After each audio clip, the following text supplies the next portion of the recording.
Alright, cool cats. I apologize. I don't know why the internet went out again. Give me a second. I gotta I gotta give everybody the thing again.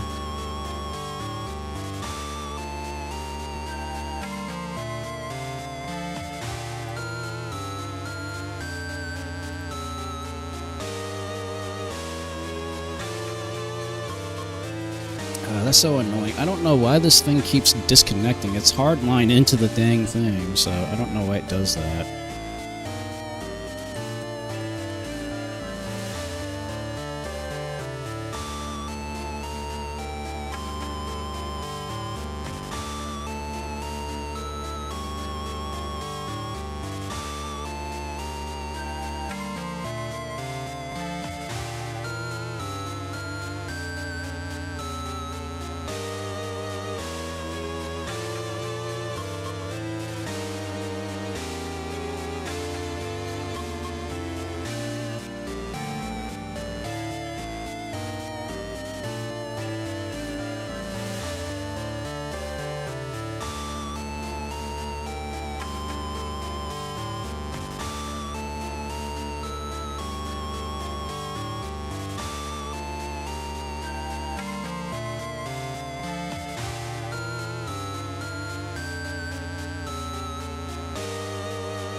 Alrighty.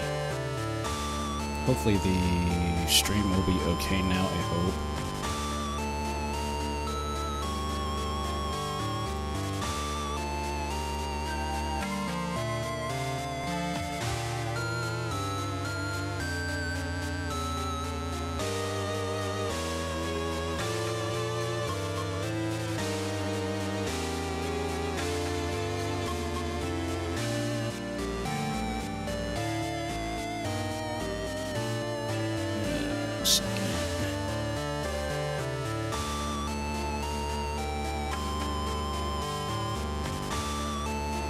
Just double checking to make sure everything is good.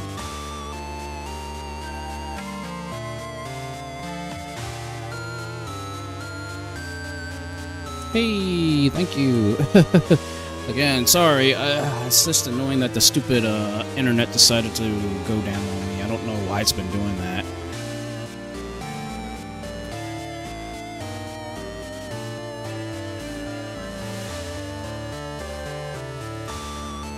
That is so dang annoying.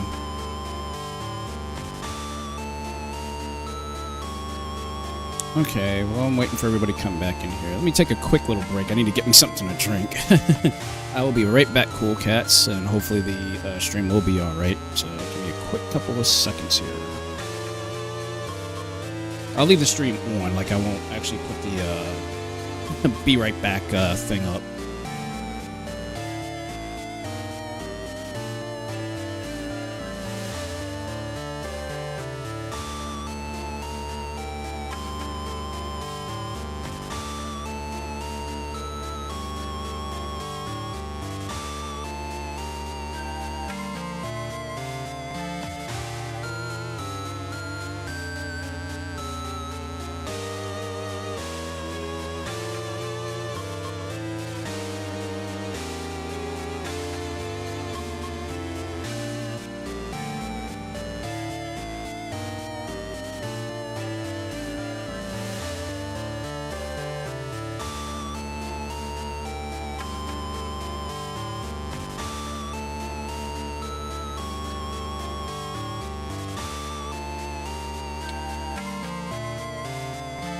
Okay, I'm back.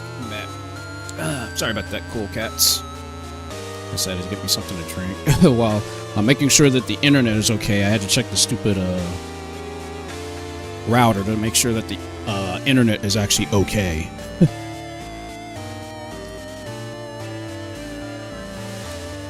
But I don't know if it's the router or if it's my docking station, because I have a hub docking station for my stuff. So, I don't know. Things acting stupid, that's all I can say. But, okay. Now, where was I before I was so rudely interrupted with the stupid internet?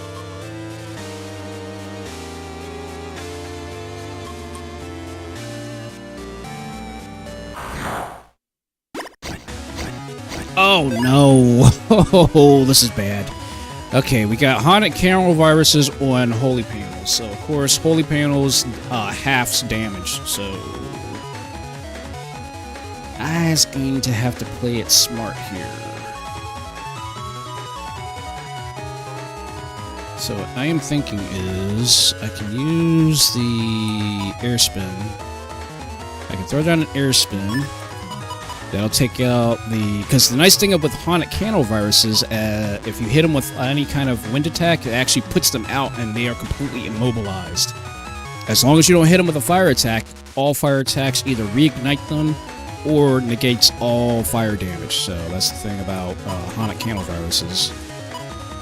So I can do this combination. Dang it, that's a heat dragon. Okay.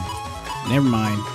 And I can't remember if it's the explosion damage or if it's the direct fire damage that actually doesn't do anything to him if I throw down a black bomb, but I'm not going to take that chance. There we go. Dodge out the way. Counter hit.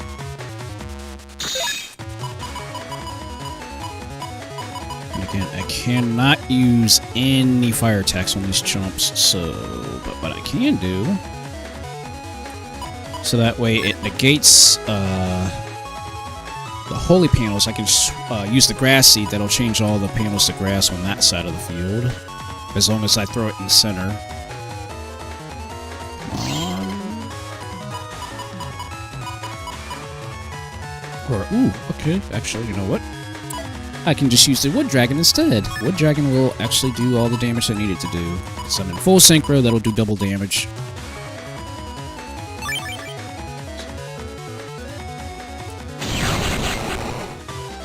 And the great thing about that is that, like, as it shifts grass panels, it'll actually damage before it shifts panels, so... Okay, yet again, doing more, strategizing. Again, why are you gonna blow another haunted camel virus on a holy panel in the backfield? Why do you want to do this to me? But what I can do now, as long as that stupid big hat virus, as long as he jumps out of the way, and as long as the breaker doesn't do anything, I can steal the area in the front using that area grab.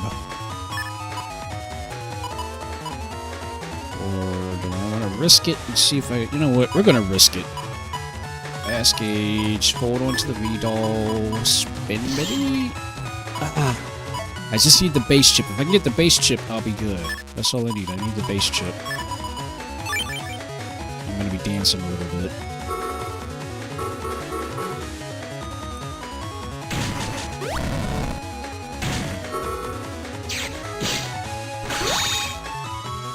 As long as I have my aura up, the Bedcat's AoE bombs won't affect me, because I have, ah, shoot, dang it. I have Status Guard on. As long as I've got an aura up, I've got Status Guard. Never mind, dang it. Crap.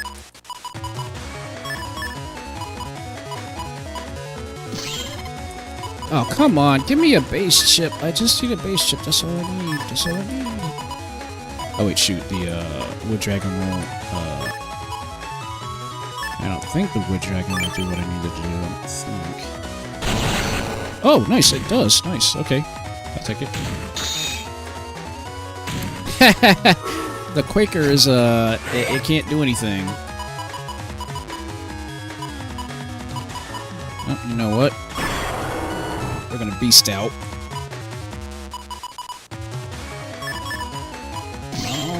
Dang it. No problem. But actually, since it can't move, I can just lob it. I can just lob that.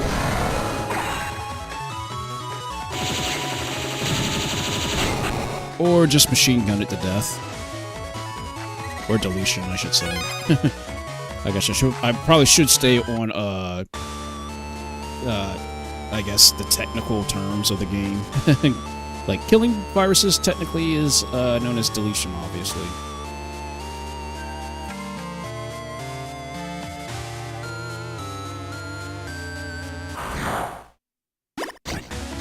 Ooh. Oh no, not a dark mare virus. They can only be damaged by sword attacks.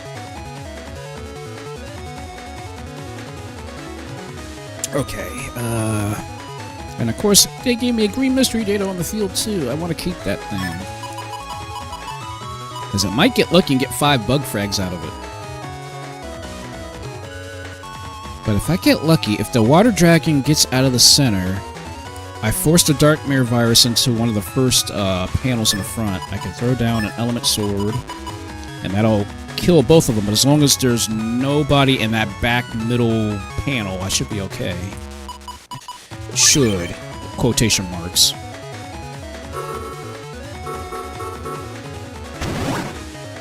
Okay, wait for it. Wait for it. Wait for it. Nice. Okay. The dark mare virus I just wanted to get rid of, because that thing's going to drive me nuts. And I need to recover a ton of health. I still can't do any AoE attacks. Can't do that.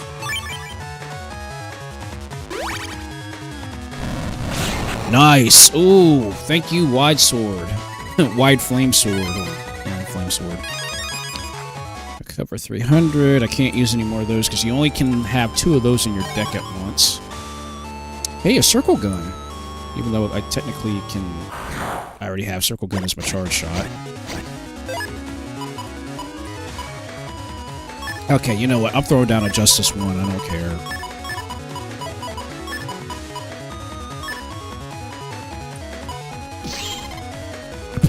Where were you at, base? I needed you last time. Justice 1. Nice. Recover 300. Thank you. Uh-oh. Dang it. Okay, please give me 2 voodoo dolls. I just need 2 voodoo dolls. That's all I need. Dag on it. But the recovery J... See, that's a good combination. The recovery 300J and the element sword J. That helps so nicely. Look at that. I was blind, and yet I still got him. Again, that's the nice thing about element sword. You can, no matter where they're at, as long as they're standing on any element panel, you can hit them in one shot. Okay, boss rush. Here we go. We's going to do this, and of course it's the level 3 bosses, so wish me luck, cool cats. I'm going to try my best to see if this works, since I did it once before with this deck. Question is, can I do it again? Okay, let's save. I just need to check out my customizer really quick.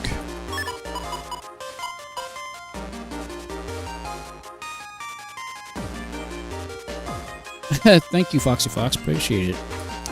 Okay, so I've got Bug Stop, got Charge Max, Speed Max, Custom 2, which gives me 2 additional cards or battle chips to use on my custom screen. Attack Max, Air Shoes. Air Shoes allow me to cross over any broken panels. Super Armor, I don't actually get flinched, so I can actually keep attacking. Undershot, that gives me... Like, if I take a lethal shot and I have less than the amount of damage, then it actually just drops my HP down to 1. So, that should be a good setup. So I don't think I can really do anything else with this setup, I don't think.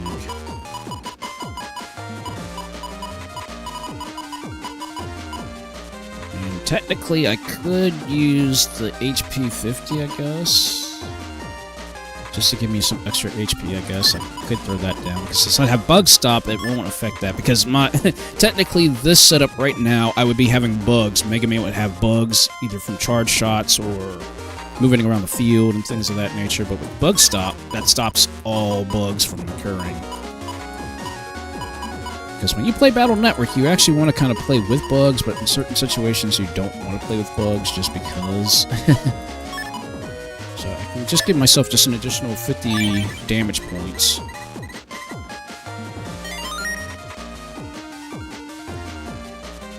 just to give me a little something else. So I mean, obviously, 1157 in terms of my stats. Oh wait, shoot. My patch card set up.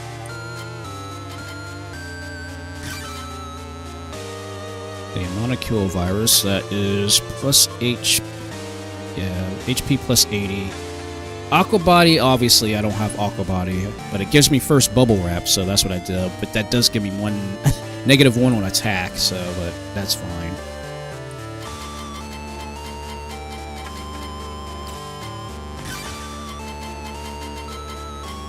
The Honey Bomber. Oh shoot, I keep forgetting I've got Honey Bomber turned on. If I hit back and B at the same time, that'll actually bring up a Honey Bomber shield, which if you hit it, it'll send out bees to attack.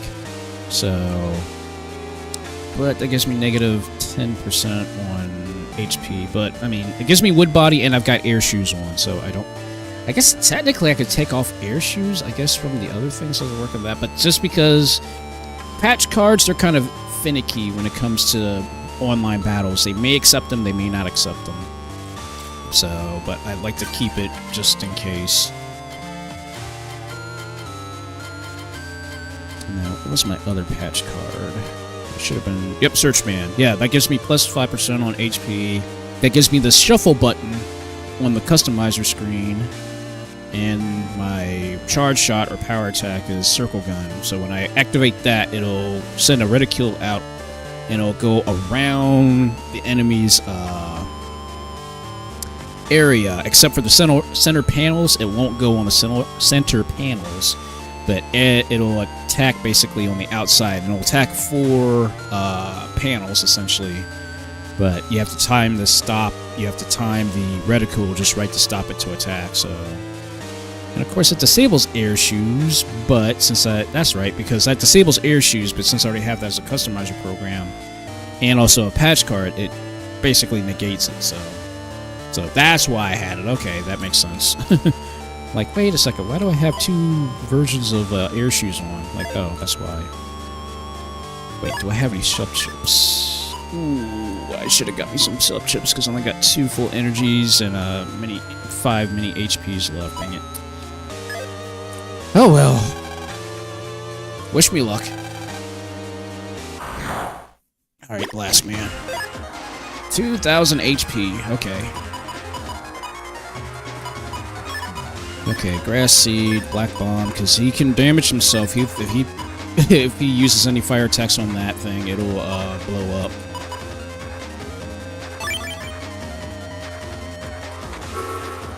Fast engagement, please. Good.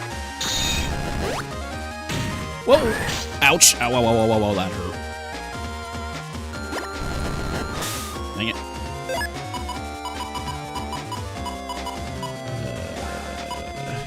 Nope, I don't want to do anything just yet, so... Nope, I do have that. I've got the Element Sword. Yes, thank you. Recover 300. Ooh, cool. I just need one more. If I can get one more voodoo doll. That's all I need. Ouch. Blow up. Thank you. Nice! Voodoo doll base. That gives me the Darkness Program Advance. I just need him to get close. If I can get him to get close to me. Come on. Come on. Thank you!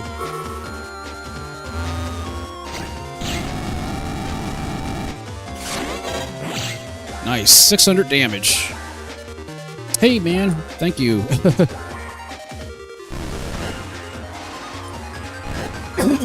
Wait for it.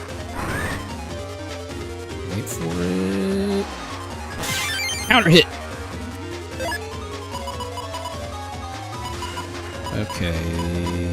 Do I have anything that I can... Well, since he's stunned currently, I could throw down the air spin. Do I? Please give me a tornado chip. Thank you! Could be really nasty. Throw down the wind chip. That'll push him back into the backfield currently. Air spin, tornado, give me the wood chip. The wood dragon chip. That'll keep him occupied.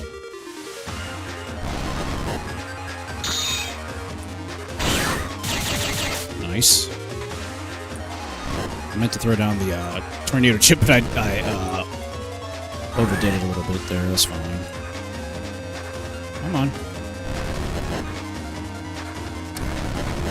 He loves staying in the freaking backfield. I just gotta wait for him to... Come on. Gotcha! Nice. Good combo. Thank you. Plus, that's a nice setup there. Oh, I got him. I got him. Stop flashing for me, please. Oh, he jumped out the way. Dang it. You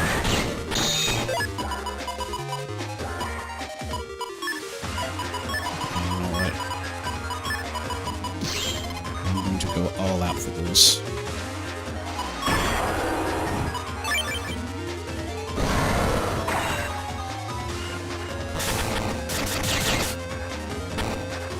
Uh-oh, can't go nowhere.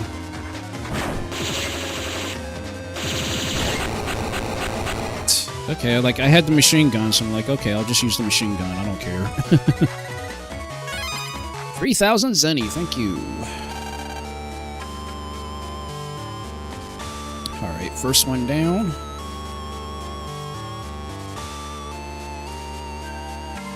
Let me save. Okay, Dive Man might give me problems. I gotta watch out for those stupid torpedoes.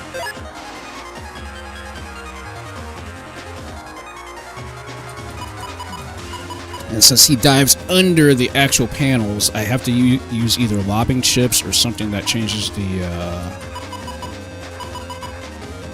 actual panel types. In this case, there's Wood Dragon, but I have to wait for him to pop up. That's the only thing that's going to suck about this. So I could do that. And Grass Seed, because... Wait a second. Make sure I do this right. Wood Dragon, that'll make grass panels appear. Then I can use Heat Dragon. As long as he's standing on any of those grass panels, that will do double damage. Grass Seed to basically to put more grass panels out. And then Element Sword. So if he's standing on an element panel, that'll get him no matter where he's at.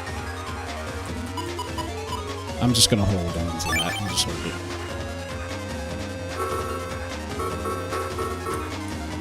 Wait for him to pop up. Yes! Come on, go backwards, chomp. Go backwards. Go backwards. Go backwards. There you go. There you go. Nice. Okay, Element Sword. Nope. Ooh. Okay, I'll take 2 Element Swords. I'll take those. Boom. Boom. Nice. Oh, that wasn't a counter hit. Dang it. I thought there was going to be a counter hit there. Well, I got 2 black bombs. I can only use 1 at a time. So, let's spin. Nice. Fire Sword. We can set... Well, I can't... because those stupid torpedoes, because they'll damage them. But I can do an area grab. Black Bomb, Fire Sword, recovery.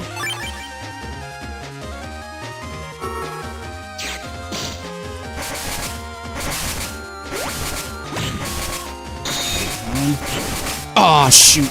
Again, stupid tornado, stupid torpedoes. Okay, let's see. Use base, I'm gonna spin to win. Dang it. Oh, got another shot at the black bomb. Got another shot.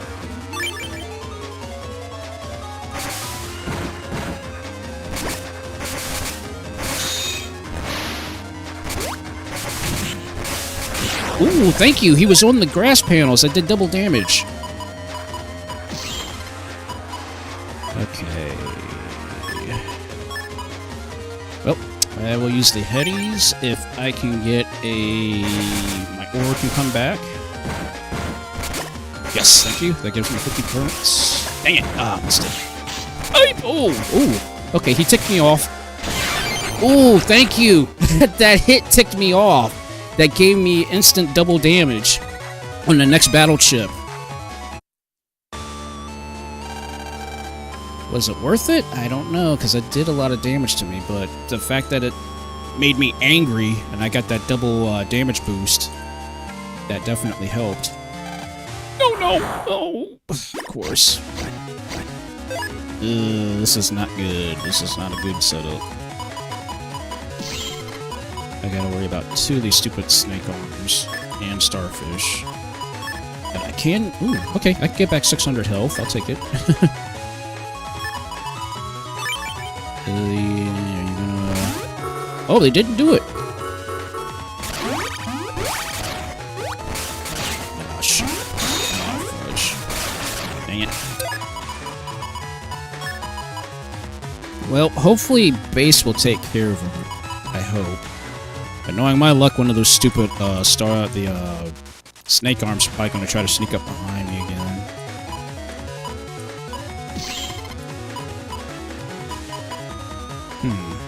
But I could do this. Let me use Elect Cross. My charge shot will become lightning, and that'll take care of the, Yep, that works. Get him, base.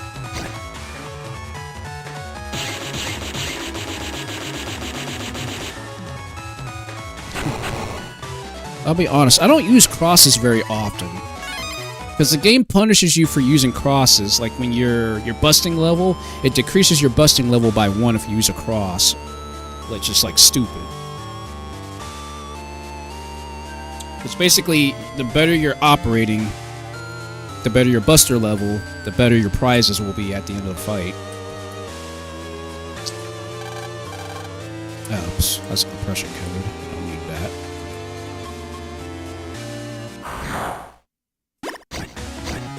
Ooh, okay, we got a green mystery data. Oh, but I want to do this. I could throw the tornado, or the air spin in combination with the tornado chip. I can't use the grass seed because apparently if you use a tornado with the grass seed and you're trying to use it with the air spin, it actually negates the air spin and it uses the grass seed for the double damage. So in this case, I won't use that. I'll hold on to that.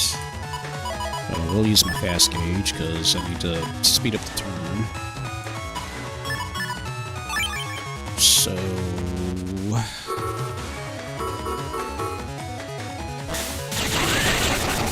Thank you.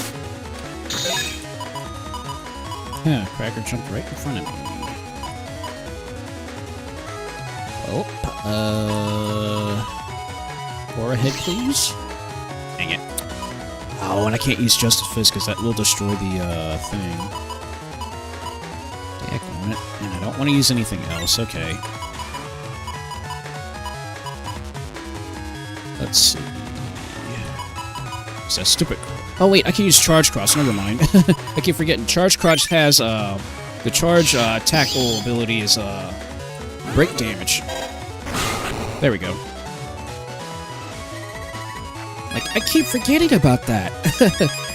Charge Tackle is a breaking property attack, so it damages anything that's weak to breaking chips. Oh boy, Circus Man. This is not gonna be fun. This is not gonna be fun. The Circus Man, this allows you likes jumping in the backfield and staying in the backfield and jumping. He does not walk, he jumps and stays only exclusively in the backfield. So, I could do something... Well, actually, I could be really nasty firstly. So, let's use Justice One that'll crack all the panels. He'll break the panels, then he can't move. He can just jump, but he'll only be able to just jump on the one panel because he's stupid enough not to jump forward, which is, you know, kind of one of those things. And then I want to hold on to the grass seed because that can come in handy for later. Okay, I do have a base chip. So go ahead, jump into the backfield.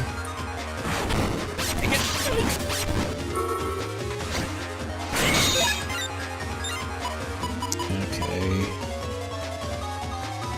It's gonna make me work for this.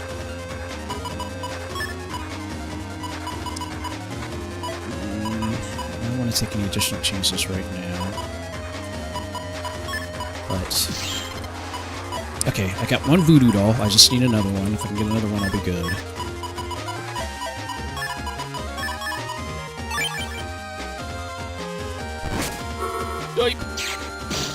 Dang it. Counter hit. Yes. Ooh, baby. Oh, this is gonna smart.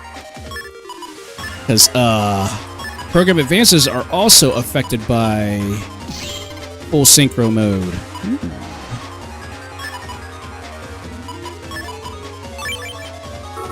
This is perfect. Jump in the front, please. Quick, get him, get him, get him, get him.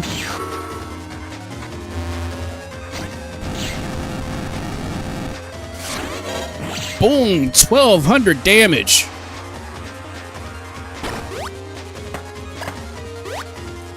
Whoa!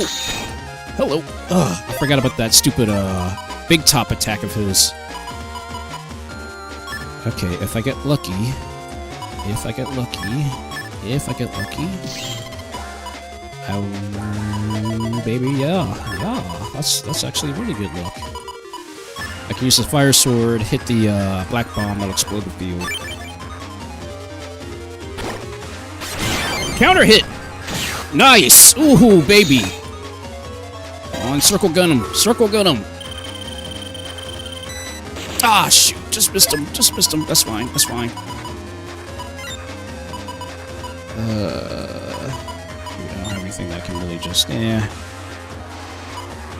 bump it. We'll use Beast out. I just gotta get my recovery in first. Nice. Dude, I still got an S rank on that? I cannot believe I got an S rank.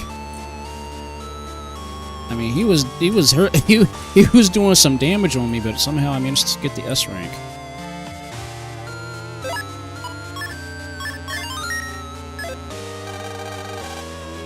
Judge man. Okay, once his HP goes down below 25%, he's gonna send out that dumb book at me. He's gonna throw the book at me! Okay. Well, if he's stupid enough to jump in the back row, I can use the air spin and the tornado combination. I don't want to shuffle because I do have a good setup right here with the fire sword and the black bomb.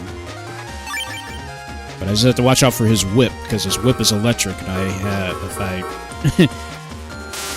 I just can't get hit with that electrical attack.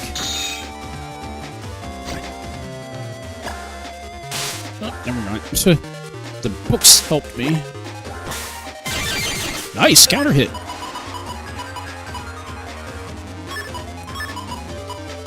Oh, we can do some serious damage here. I need to position myself in the center row. I just need to jump back one square, throw out the grass seed, throw out the black bomb, hit it with the fire sword, and have Orehead as a backup. Ooh, I could be really nasty. I can throw out the wind chip. Oh wait, no wait, never mind. That's not gonna work, because the wind chip will actually be negated. You can only have one item on the field at the time, so I just have to be quick about this. Throw that, throw that. Oh, you chump! Ah, oh, dang it! Again, viable strategy.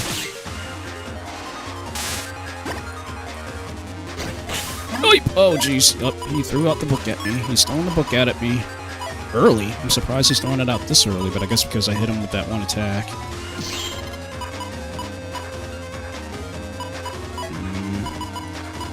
Well,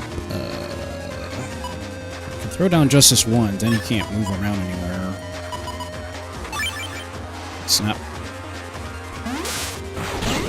the best thing I want to use, but it's better than nothing. Got him. Okay.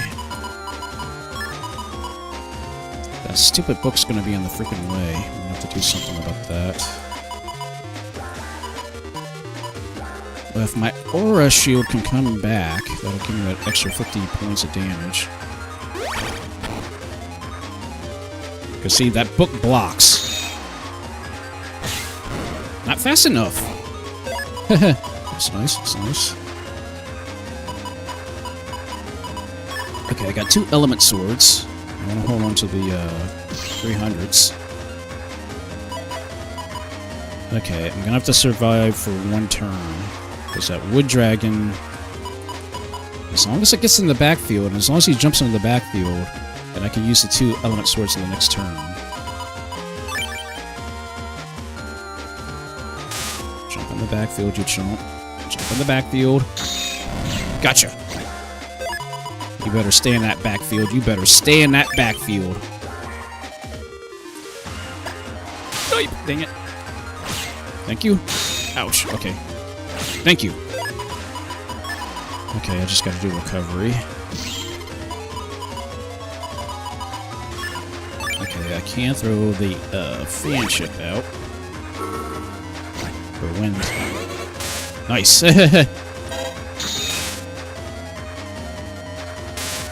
Circle gun. Ooh. But he's in flashing state. I can't do anything right now. I could do... Oh, never mind. If he jumps in the back row, got him. Thank you, fan ship, for blowing him in the... Or wind ship for throwing him in the backfield. Hey, thanks, man. Again, sorry that the stream died. It's just, sadly, my internet just acts very stupid sometimes. And again, I don't know if that's something with my docking station or if it's something else. Okay, so far so good.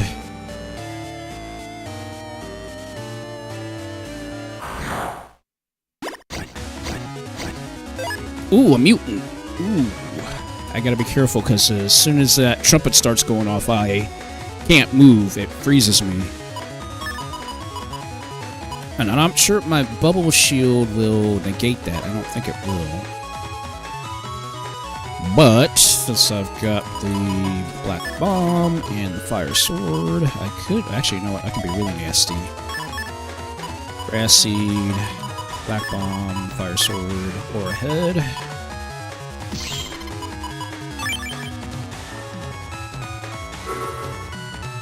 Just do not step in the... Thank you. Ah, dang it! Ah, shoot. Well, that kind of went that plan. But the heat dragon will take care of him. It'll come out on first frame. Better come out on the first frame. Come on, baby. Thank you. That was a little close. Wait. Green mystery data. What is it? Daggone it! That's my luck. Oh no, not a Doom Mech. Okay, I can't get hit with that electrical attack, because that thing will do some serious damage to me. When you're electrocuted, it'll teleport anywhere on the screen and hit you. So, I'm going to have to play this smart.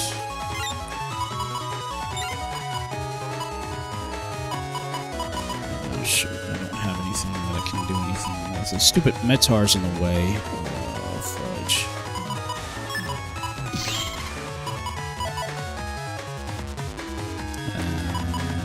Wait, the Heat Dragon can get rid of the well, at least one of the Metars, because the one's going to go underneath its helmet, so...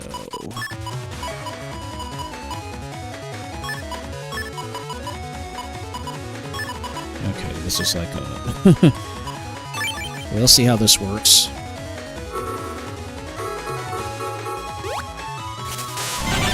Ooh, that was lucky. Don't ask me how I got lucky like that, but man. That was pure and simple luck. Oh boy, Colonel. Okay, this is not going to be a fun fight.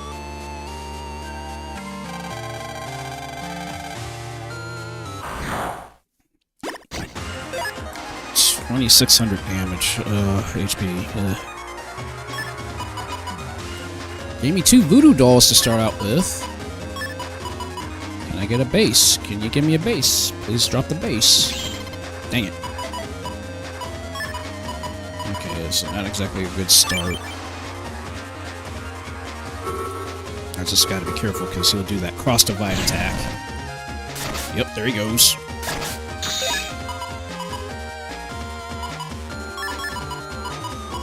On base. Dang it. Okay, if he jumps in the back row, well, I'll throw down the wind chip, element sword. That'll force him into the back row. Yes! Ooh, watch out for Colonel Force!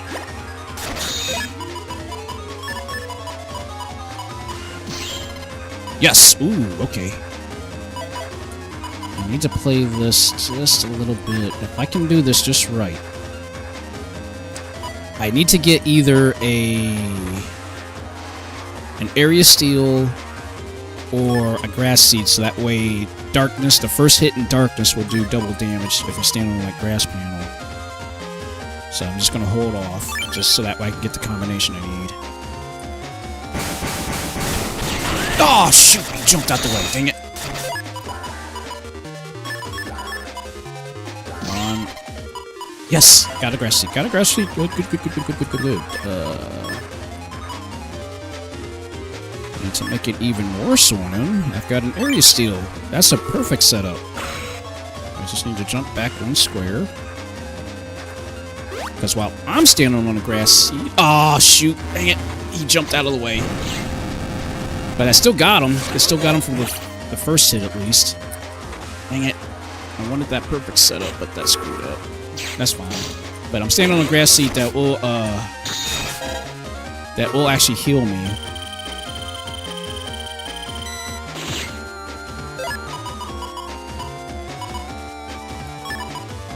Okay, I just have to jump back 1 row.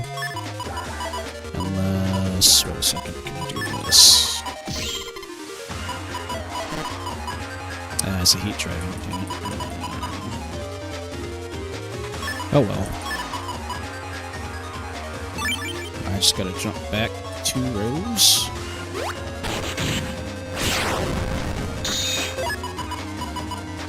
Dude, he wants... He's using Colonel Force on me so badly. I'm like, yeah, I know you want your army to take me out.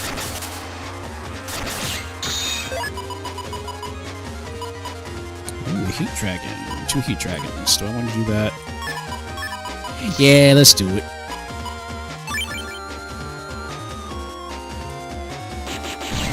Double damage.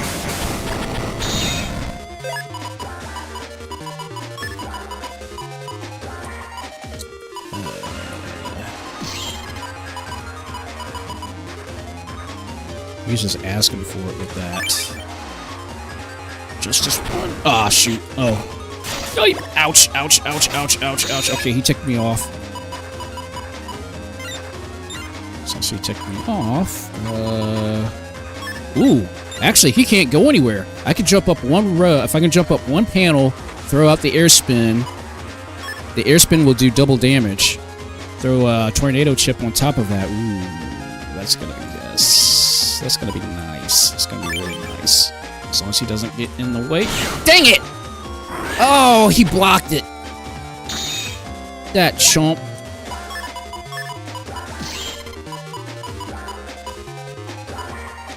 Okay, well, you know what? I'm just gonna use try. Well, he can't go anywhere now. He's now trapped in the front row. He can't do anything. So I literally can start doing... Actually, you know what? I can replay it even safer. Let's do this. I'm just gonna circle gun him.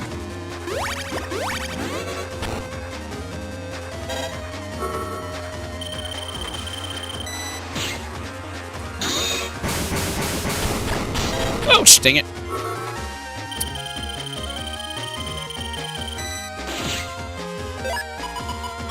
That's alright, that's alright.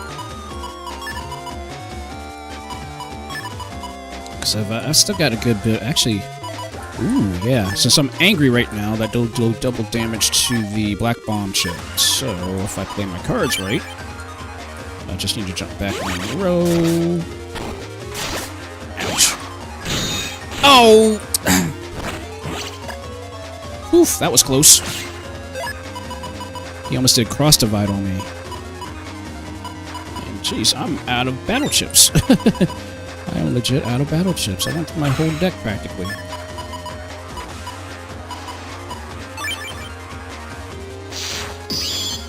Stay still. Stay still. No, you don't! He almost did it again! Oh, man, that was hard. Okay, yeah, he definitely did me some damage. He did some damage to me. Get back my HP. I got one full energy left. One.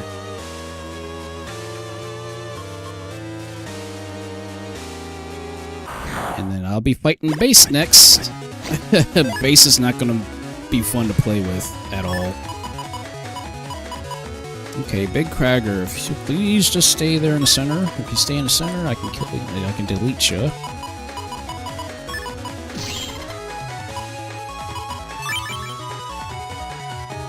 Come on. Thank you. Oh, whoa, whoa, whoa, whoa, whoa, whoa. That hurt.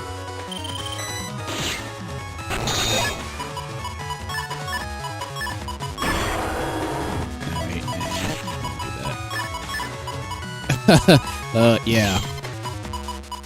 Come on, cover me, please, baby. Thank you. I know, it seems like I just did something stupid, but I actually did it on purpose. So I could do this. Thank you. Alright. Here we go.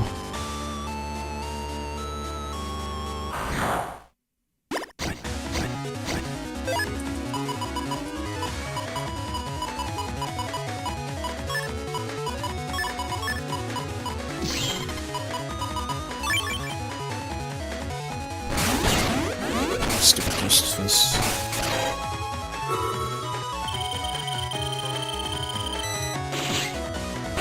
Yoip!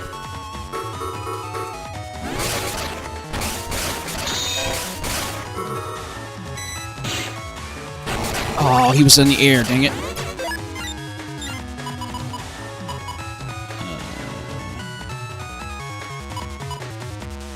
Probably gonna come up and sneak up behind me. Are you gonna sneak behind me? Yes, you are!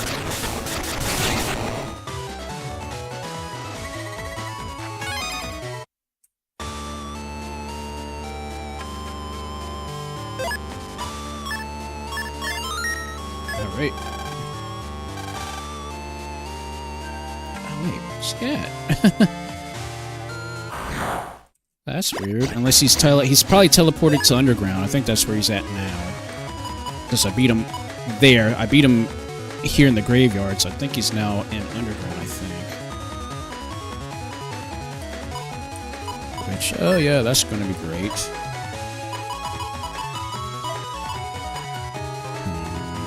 Oh, wait a second. Okay, grass seed. As long as the snake arms get out of the way.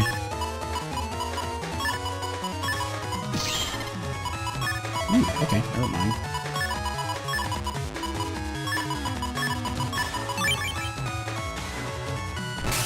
Ooh, that's lucky. Boom!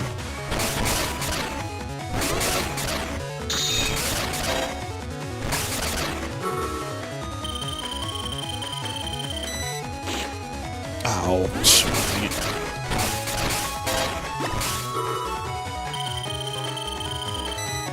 Oh, shoot, they're underground. Dang it.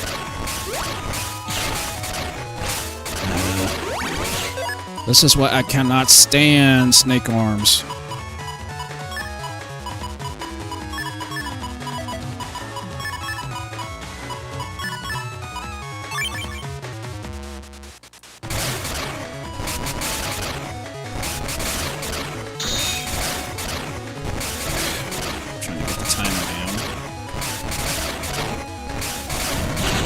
Thank you. I'm getting that triple deletion. I was like, okay, if I just time it just right, I can get that triple deletion. Oh wait, no, I missed a... Dang it. I missed a statue. I missed one. I was like, where is he at? He won't appear, I guess, until you get all the statues. My bad.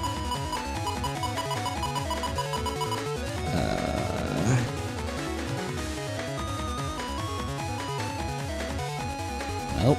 I've got an aura head that'll take out... Oh, that'll just damage the cracker.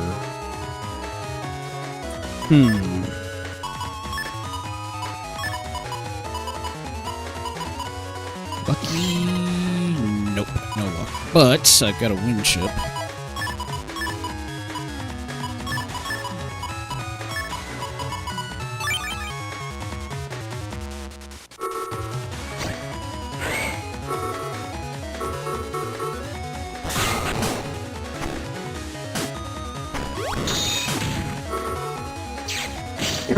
Give me a fire sword, please. Or... dang it. Well, base will take him. Base will take him out.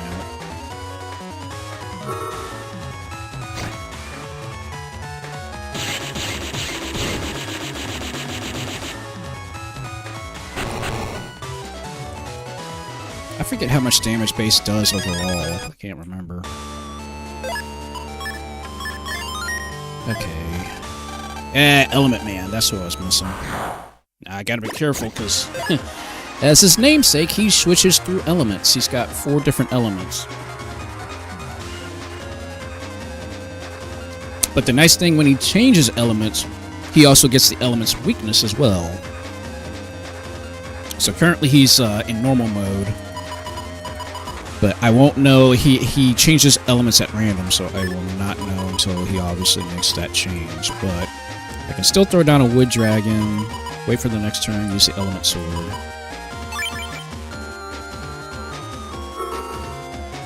But I do have to be careful because he'll shoot out those wind attacks. But thankfully, they don't hit the center panels. Now, as long as the jump jumps back, please jump back, please jump back, please jump back. Ooh, he's grass type. I just need to fire, yeah. I just need to jump back in the right direction. Because I'm in this, shoot, I'm already on the front panel. Yep, I gotta jump back 2 panels. Or, I've got the heat dragon. I can do this. Do I want to take that? You know what? Let's not take that risk, because I don't have any other T-chips. Because he's standing on the grass panel, he's a grass type. That'll do 3 times damage if I can get that hit off.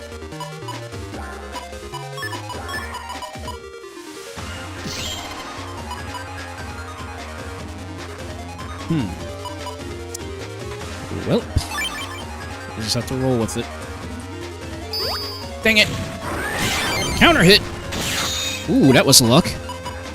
Wasn't completely the way I wanted him because he changed back quickly, sadly, but that still did damage. Actually, I want to throw out wind chips that way. It pushes him to the back. Grass seed, heat dragon. Actually, do I want to do that? I'll do it. I'll do it. I'll do it. I shall do it. I shall do it. Ooh, another grass seed. But I want to hold on to that one. Because in a way, if I play my cards right...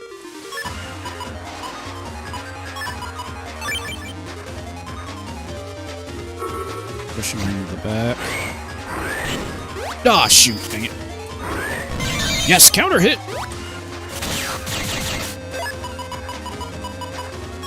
Ooh, another heat dragon.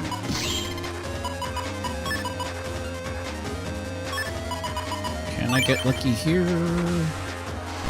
Yes! Thank you for coming out on the first frame. 3,000 Zenny. Love to see it, love to see it, love to see it. Okay, I guess base will come out now, because I think that was the last boss.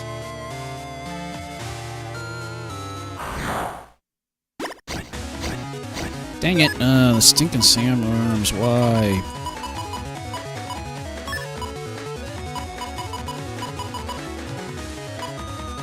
Nope, I can do the heat dragon.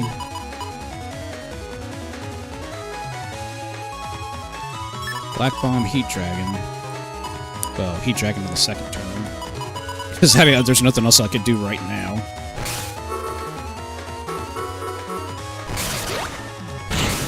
Oh, for crying out loud. Okay, let's try it again. Let's try this again.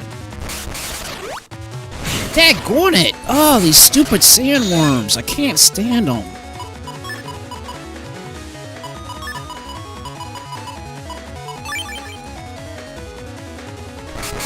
Seed. Thank you. Wait for it. Wait for it. Wait for it. Wait for it. Wait for it. Wait for it. Thank you! I literally had to wait, because if I didn't wait, I would have gotten... the timing would have been off. Alright. Here we go. Yep, here we go. Yep, that's what I had to do.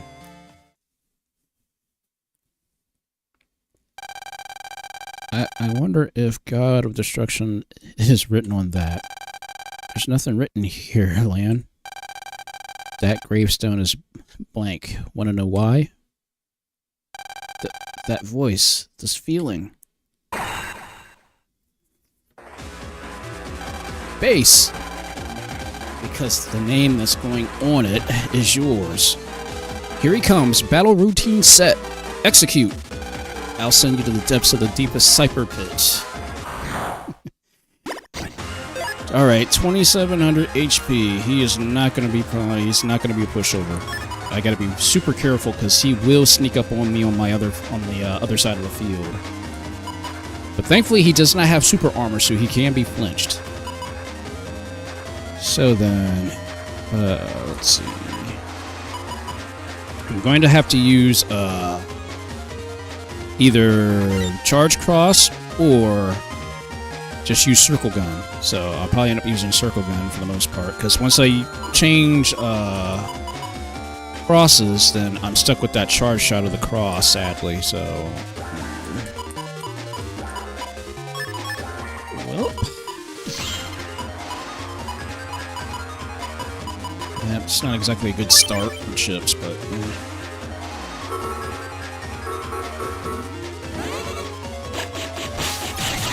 Nice!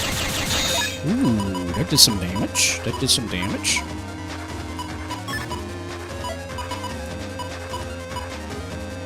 Okay.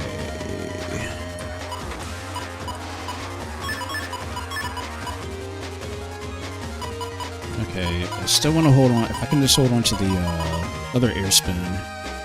So I got 2 tornadoes right now, so there's no reason to switch out things. Counter hit! Boom! Love to see it. Okay, we can take up this area. Okay, you know what? I'm gonna spin. Nice. Okay, I just need a base chip. If I get a base chip, I'll be good. I still have that element sword. I just gotta wait for him to jump. Jump. Ouch. That's fine. That's fine. Yes!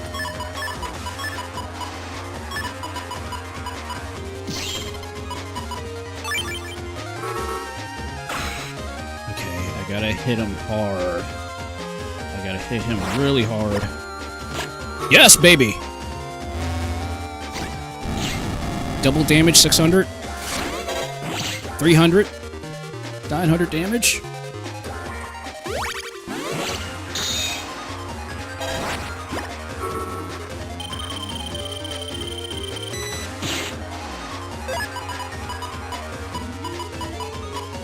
Okay, he's on a grasping out.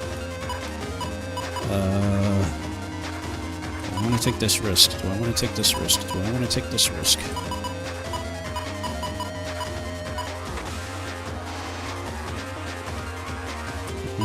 We're gonna take the risk. We're gonna take the risk. We're gonna take the risk. Ooh, okay. You gave me a grass and okay, baby. Wait for him. Gotta wait for him. Gotta wait for him. Oof! Oh, that was close. Ah, shoot. That's fine. That's fine. That's fine. Ah, shoot. That's not fine. You can't place a wind box on any hole panel. I'm gonna take this risk. Yes! Okay. I got double damage on. I gotta throw it into the front. Where am I standing at? Where am I standing at?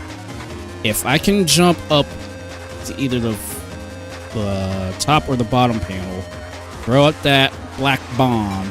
That'll do double damage. He's standing on the grass panel. That'll do the explosion damage. That'll give him an additional.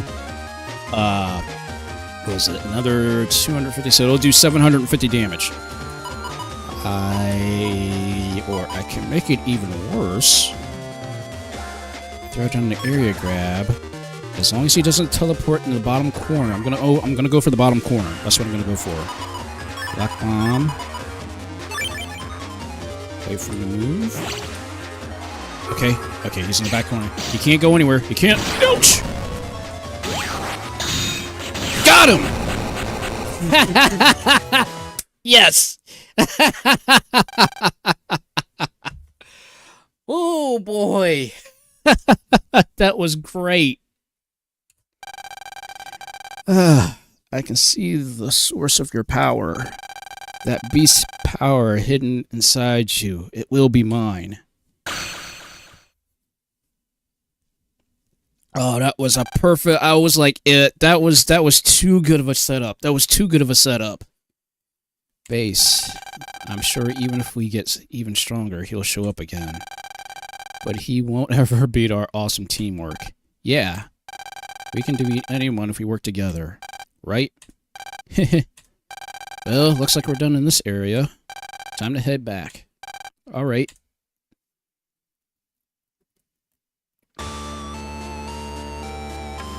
Jeez. That was great. The fact that I managed to get an area steal, all I had to do was wait him out.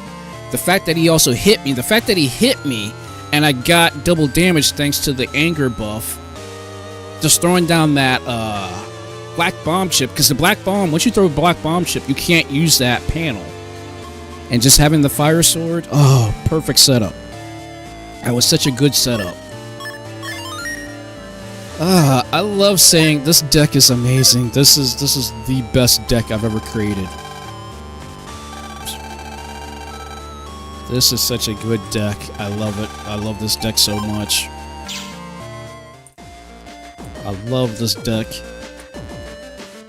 It's the fact that this, particularly, what makes this deck so good is the fact that I'm using the grass seeds. The grass seeds along with the wood dragon.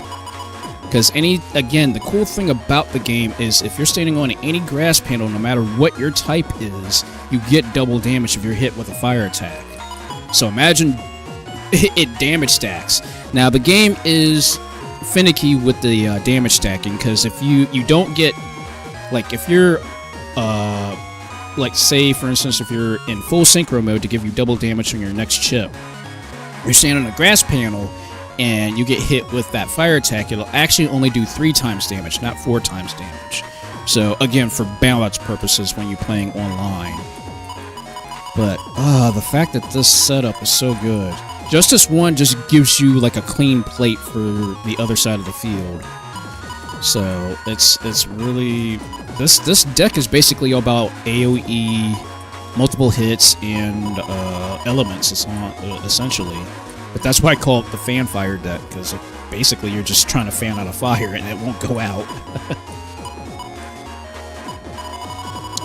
But what is really good also about the deck is I technically don't need to use any beast outs. So I don't need to use, technically I don't need to use any beast out, but at the same token I use beast out for just, if I just want to use the machine gun. So, but ultimately this is just, it's a really good deck. It's really good. And of course all these freaking battle chips I've got.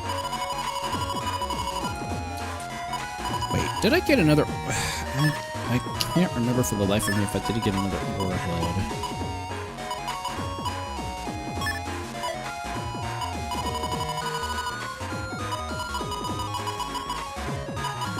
Was the aura head, was that under a... I can't remember what coda that was under.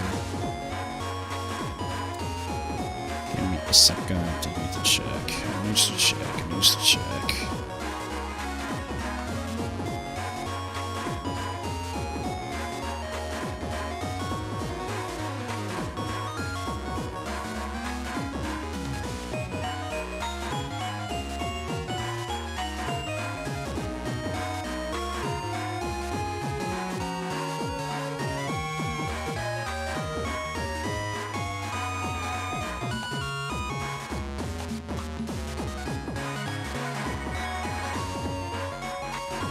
Okay, let me see here. Because I believe the aura head was under... was it the J code or was it the F? Okay, no, it was under F.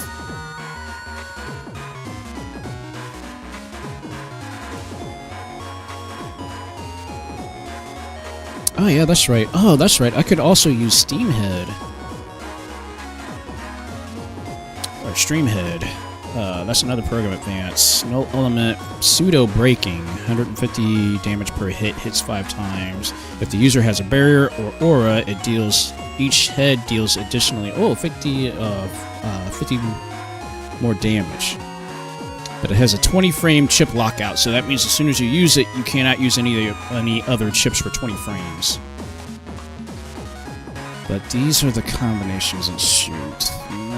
And that's the one thing I don't like about certain program advances, because they go in alphabetical order, so I don't want to sacrifice any other chips, because, you know, the more codes you have in your deck, obviously, the lesser amount of times you can actually use combinations of chips in your deck.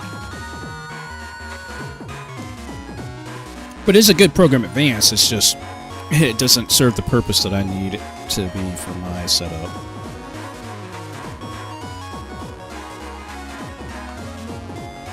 But I mean, technically I could still put an additional one in the deck, but that means I would have to substitute something out, which, like, right now, like, my deck is pretty much stacked up really nicely. The only thing I could see my deck actually being reduced with right now would be probably Heat Dragon, but I like Heat Dragon just because it comes out on the first frame. Or at least second. To me, it seems like it comes out on the first frame. I could be wrong. It could probably come out on the second frame when you throw it down. But I mean, ultimately, it does give me that, like, oh, I can actually attack and there's no counter attack timing. Since Mega Man doesn't do an animation when he uses it. So that does give me at least something, but again, the area grabs help me greatly, so I can steal other people's area. The fast gauge is my #1 chip just because it speeds up turns, so that way I'm not like spinning my wheels for like 10 seconds. It decreases the turn time to 5 seconds. And of course the tornadoes are very important. Basically the best setup that I usually would use if I have it is I would use a area grab first, then I would use an air spin, and then quickly use a tornado, so that way it'll spit out more attacks. Because like I said, with the tornado that does 8 hits, and the air spin does 4, so you've got 12 hits. And then of course the air spin 2, that'll do 3 hits, so you'll have 11 hits of damage. But of course, if you get double damage, either through getting angry or full synchro occurs when you get a counter hit. That's why I get excited when I get a counter hit, because it gives me full synchro. The only time you do not get full synchro is if you're in a cross, or I believe if you're also in beast mode. So you cannot, basically, it's better for you to play normal Mega Man than using cross Mega Man, just because you get more benefits out of that.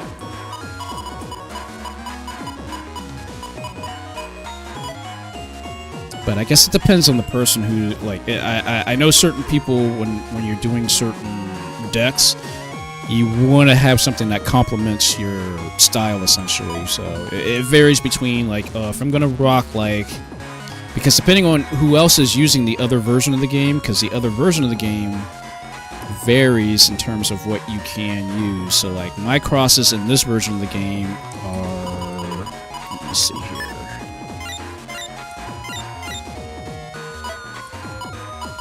Actually, I'll just, you know what, we'll just do a pseudo quick thing here.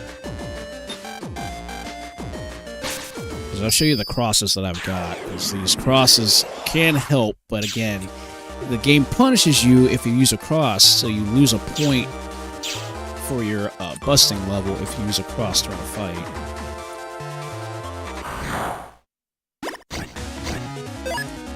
Okay, so I have Heat Cross. That'll actually give me an additional damage point on attack, and it gives me a Heat Flamethrower for my charge shot. And the Flamethrower actually it cracks all panels in front of it.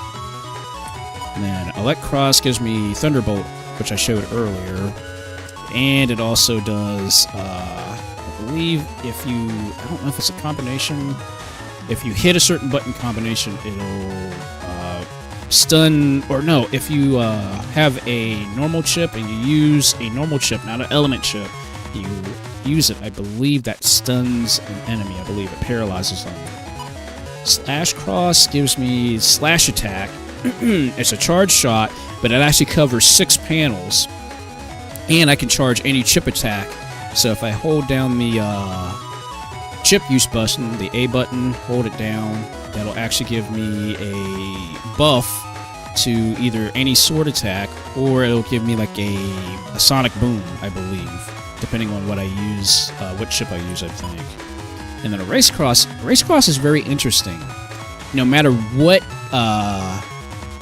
like, I believe it's any place number, which I think is it a 4 or is it a 6? Let me double check really quick. Because I want to say it is a 6, but give me a second here. I need to go back and check this out really quick. So,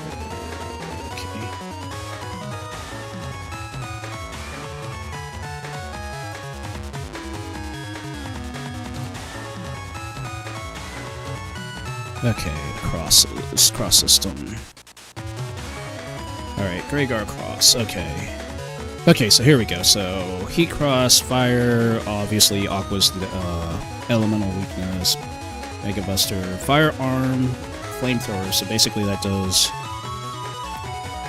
20 times Buster level plus 30.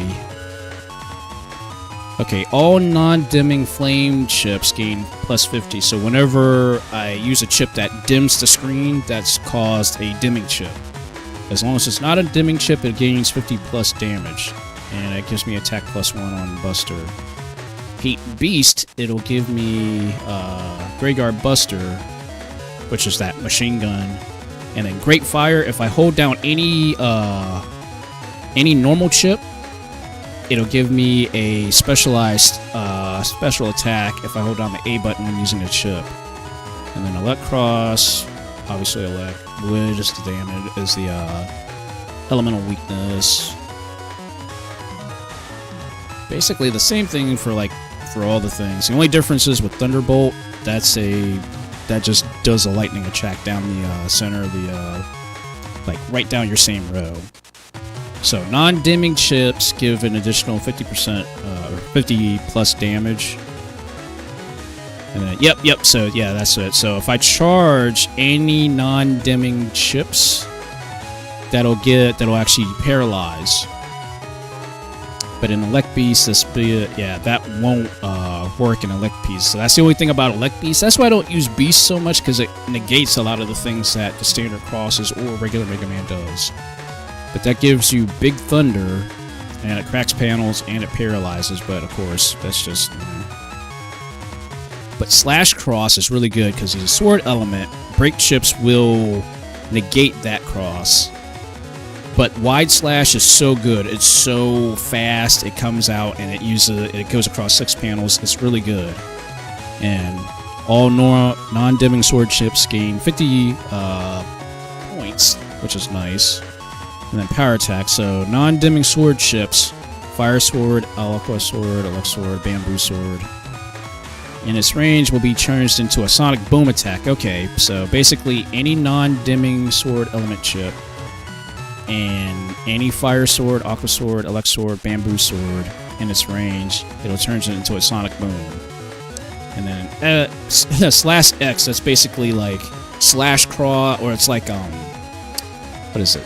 I think it's cross slash or something like that from the other games. So it actually goes in an X pattern. If you stay in the center panel gets hit twice. So that's actually really good. So erase cross, that's a cursor type and it's hooked to wind, but it has a erase cross uses an I-beam attack, which is pretty crazy, and it pierces everything on the field. It even pierces invisible. So if you have an enemy that's flashing, you use that. It actually will pierce the invisibility, which is really good. So there's that. Cursor chips gain plus 30. Dimming and non-dimming. That's very important to remember. But there's not that many cursor chips in the game, so it's one of those trade-offs. But if the enemy has a digit, any 4, so in this case the Metars have a 4 in their HP. If I hit them with a non-dimming chip, viruses will be instantly deleted. Against a boss, it'll receive an HP bug. And then erase arrow, which is, erase tail arrow, that actually locks onto any enemy.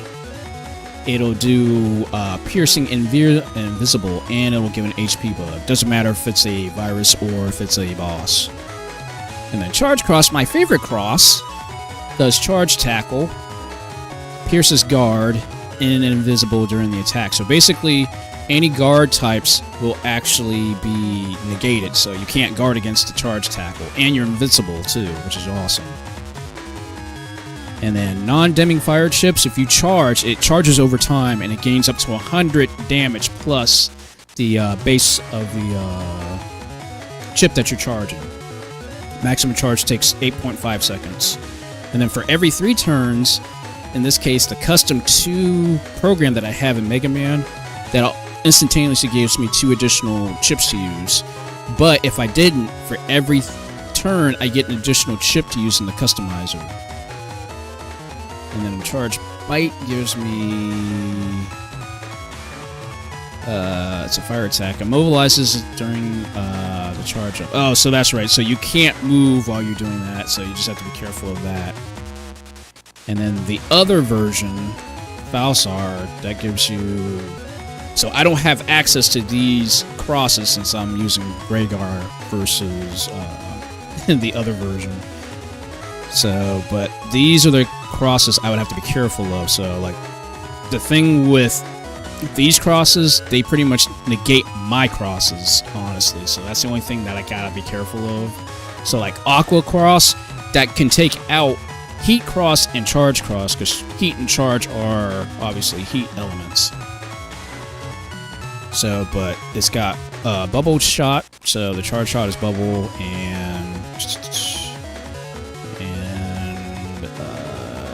okay, so charging Aqua, okay, so, ooh, that does double damage, okay, so I gotta be careful of that.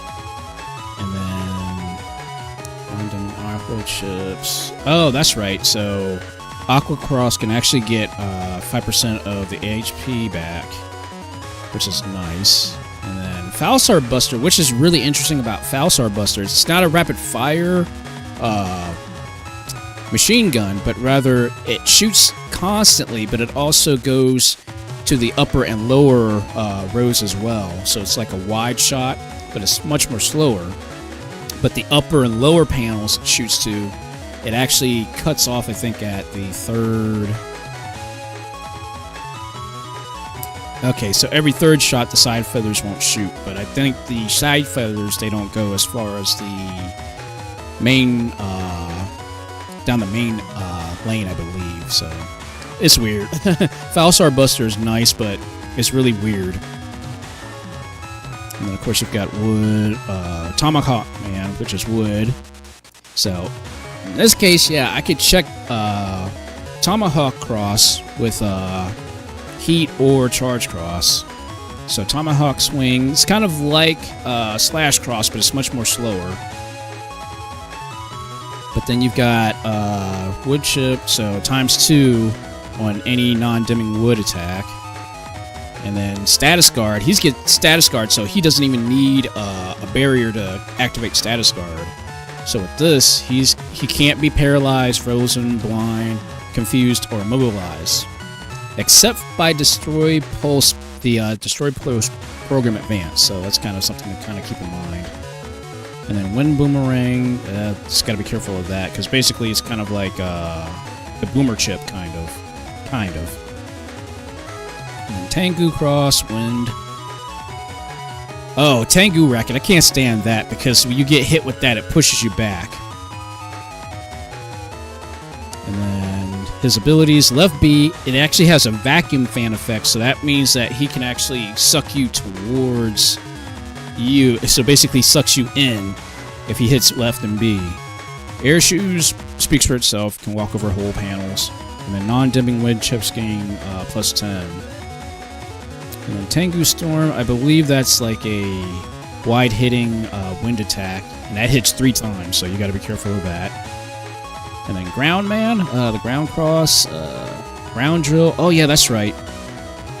What makes ground drill interesting, as soon as he pops it off, he'll actually go underground and then pop up and then attack. So he'll actually leave the battlefield altogether, so like you can whiff and miss hitting him essentially. But the nice thing with his charge attack is actually it hits 3 times and it knocks you back per hit. So you could literally get hit 3 times and push back to the back row. And then non-dimming break attack, break chips. When using the chip, rocks will fall on the field. So, so yeah, he can cause rocks to fall on the field at random using any non-dimming break chips. He's got super armor on automatically, and non-dimming break chips get an additional +10 on damage. And then drill dive, I believe. Okay, so in network duels, the second hit causes flashing, but doesn't in story mode. So again, there's your balancing act. And then dust cross. Dust cross is kind of annoying. He's a break type, but he's weak to cursor, just like ground crosses.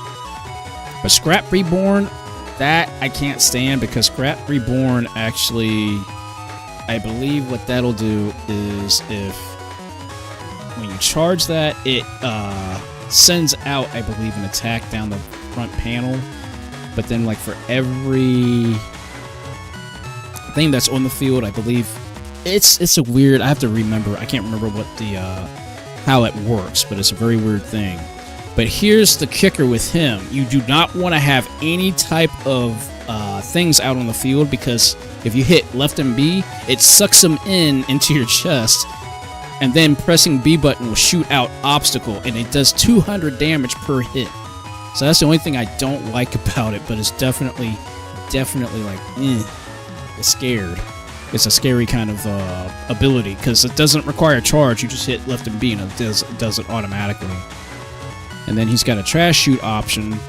So selecting any number of chips, pressing it, it'll move those chips to the bottom of the folder, and the next chips in line will take up their place. So it's kind of like similar to the shuffle button, except in this case, it sends things to the bottom of your deck and basically replaces them.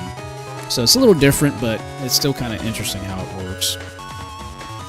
And then dust shooting, it basically shoots out like multiple attacks essentially for the charge shot when he's in Dust Beast. So, but it's very interesting what these crosses do, and they incentivize you not to use these crosses, even though the crosses do have nice abilities. It's just the fact that all these stupid like things, like, oh yeah, you want to get like an S rank, but you'll give up 1 point if you use any cross, which is just stupid. But that's Capcom. That's what Capcom wanted to do. So in this case, what we can do, if I can do it just right, I'm not sure if this will work, but I'd like to give it a shot.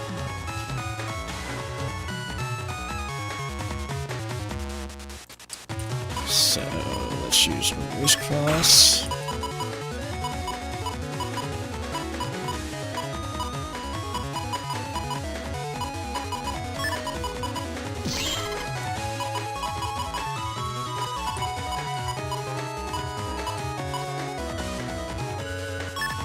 I don't think this... I like to see if it'll work, just to see.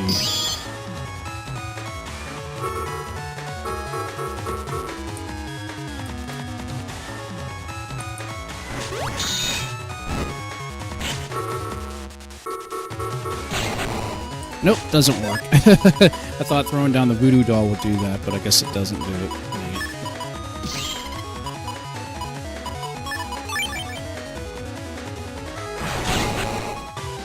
So, sorry I went through all that explanation, but hopefully that kind of gives you an idea of how the crosses work in the game.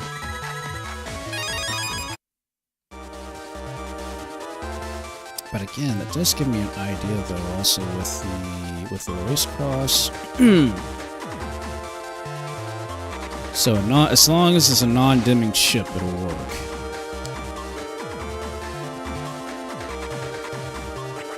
And that means any chip, so it's not just like a null element chip. It can be literally any chip.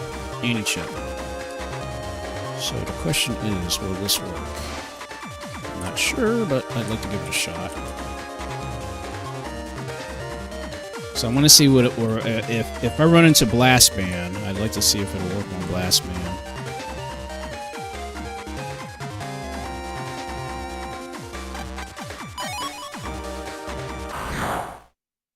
Yep, there he is. This is just his SP form.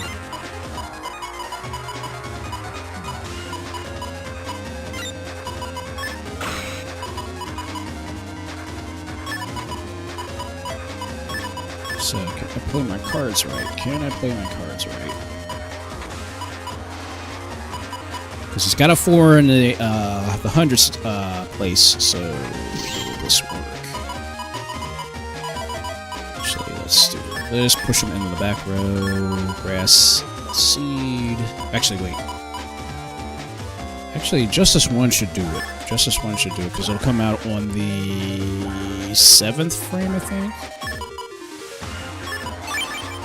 And it's non-dimming, so it should do it.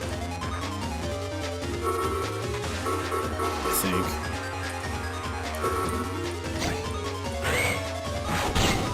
think. Nope. Didn't do it. That's fine. That's okay.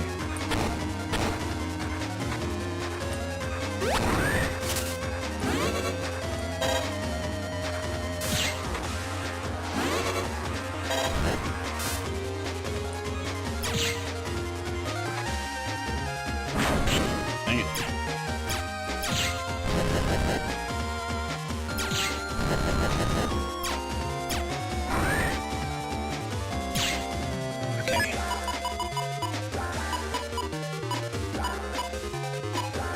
Okay, it said non-dimming, so the question is, if I use that, will it work?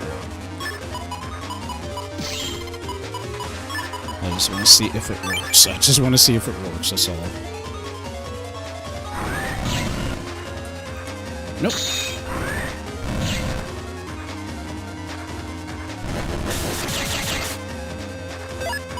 Jeez, which one will it work?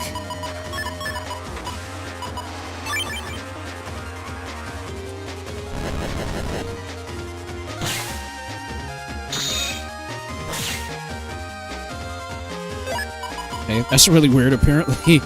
I'm assuming it's got to be a non-elemental chip, because for some odd reason I'm hitting them and nothing's activating.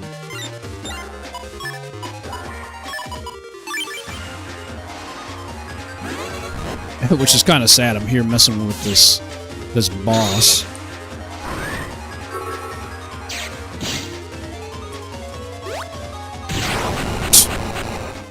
Oh yeah, that's right. He is fire. But that's kind of weird. I just want to double check, make sure I didn't read that wrong. If the enemy has a 4-digit in their HP and Mega Man lands with a non-dimming Okay, okay, it's non-dimming. Oh, I didn't hit. I wish it would have said null element, but it's a non-chip. Non-dimming non-chip, so it's a null element chip. So basically, it has to be a chip that has no element to it. Which I don't even know if I've got any null element chips. Other than the element sword? I guess the element sword would be the only thing. But technically the element sword, even though it does not say its element is sword, but it is a sword chip. It's like a secondary sword chip, so the question is, will that work? I'm not sure. Because I quite clearly don't have any other null elemental chips in the deck, except for base, but base is a dimming chip, so that wouldn't do anything for me anyways. Okay, it was time to put this to the test. This is a good time to try out something just to see, is the will elemental swords activate that? That's the question.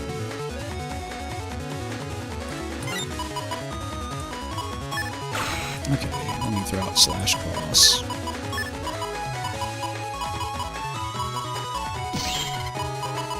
Slash cross should give me the sonic boom effect. I have to charge the chip first.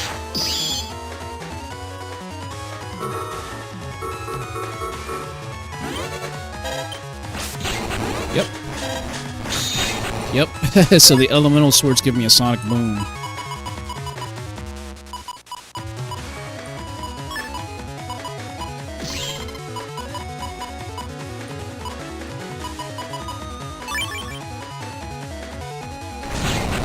And it's actually a fire sonic boom, so that means I could technically, if I really wanted to, if I threw down any of the black bombs and I charged the fire swords, I would still be able to hit that black bomb and set it off.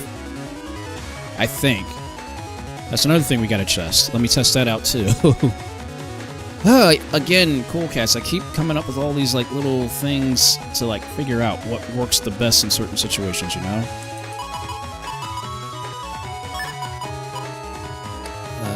Let's see. Because that's interesting. I did not realize that I could actually make a sonic boom specifically with the fire sword chips.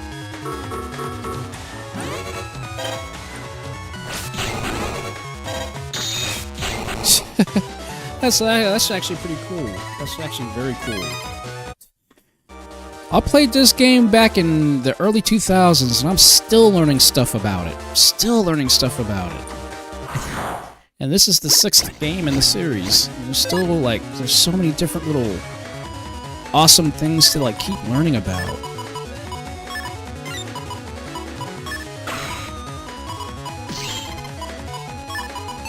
But that's what I love about Battle Network. You literally have so many different, like, just things you can just mess around with.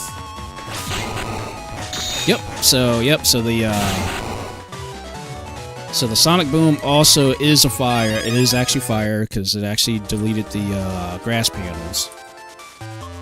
So that means it should, in theory, destroy a black bomb chip as soon as I throw it out on the field and hit it.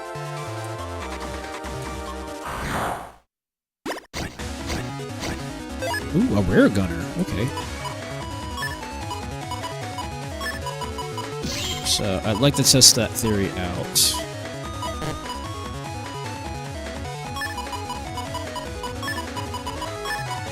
Okay, so that means I gotta get rid of all these... these garbage chips first.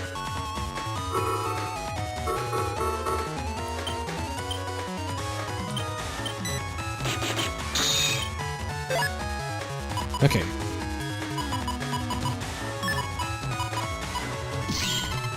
Sweet, okay. So, let's see if this works.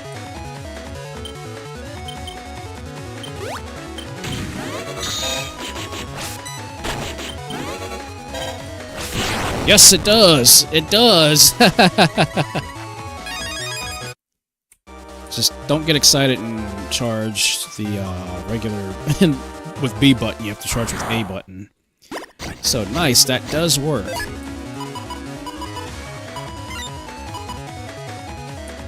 Okay, so the next theory. Well, actually, that wouldn't work anyways because it's too overpowered. It has to be a boss. So I'd like to see if the element sword works with the erase cross setup. So that's gonna be something to kind of test out.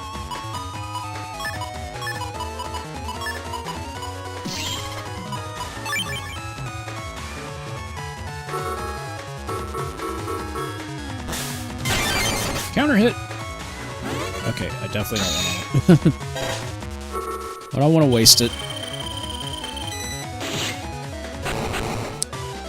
Thank you, Circle Gun. At least I can actually substitute Circle Gun instead of using a battle chip and waste that. Come on out, Blast Man. Come on out. Now you're hiding. Come on, man. Blast Man is scared of me now.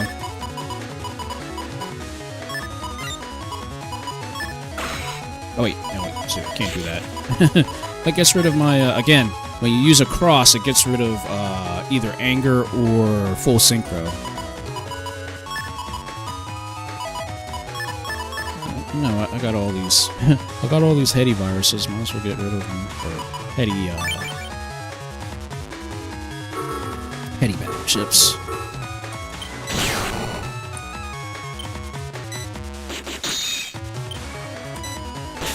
Ah, oh, shoot, I keep forgetting. It'll only go one square further if there's an enemy in front of you. That's fine. Okay, so I just realized it. So the Heat and Fire Dragons actually has Mega Man into an animation, so you can be countered. You just have to be very careful on the timing. So in the middle of the animation, you can potentially get counter-attacked. I mean, still, the fact that it comes out on the first frame. It literally comes out like on the first frame.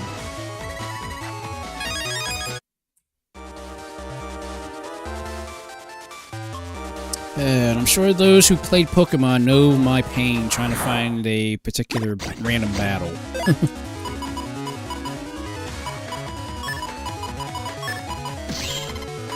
Because basically this series was the answer to Pokemon back in the day.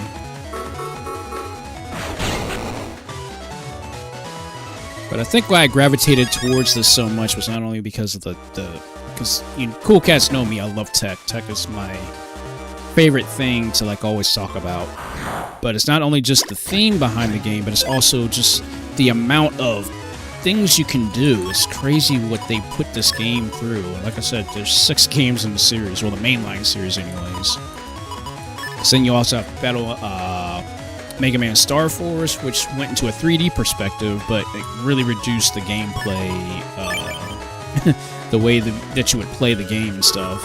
Imagine being just locked into the backfield only. Like, you would only be stuck in the backfield, and your buster automatically charged shots, so you can't do anything special with it.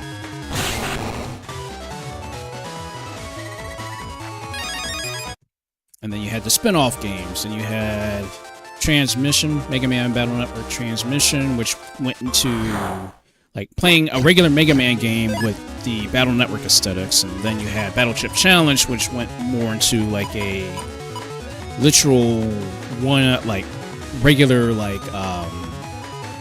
I would guess just a standard turn-by-turn RPG. It was weird. It was really weird. Because it was trying to do something like Yu-Gi-Oh, but it didn't work out.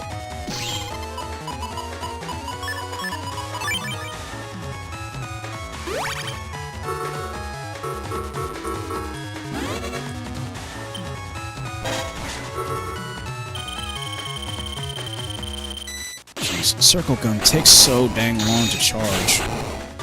I mean, it's good, but it just takes, like, I believe, like, any battle chips that you're using for a patch card to replace your normal charge shot. it just takes a little long. But again, for balancing purposes. Come on out, Blast Man. Stop screwing around. I know you want to come out, so come out.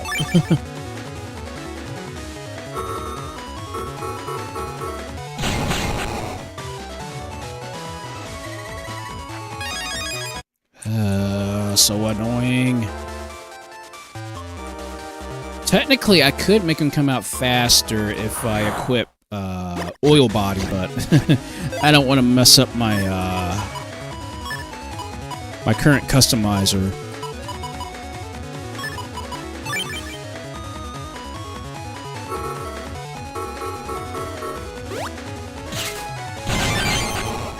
Hey, counter hit. That's the thing I do like about the Dragon series. You can easily get a counter hit. Okay, I'm not gonna even waste it.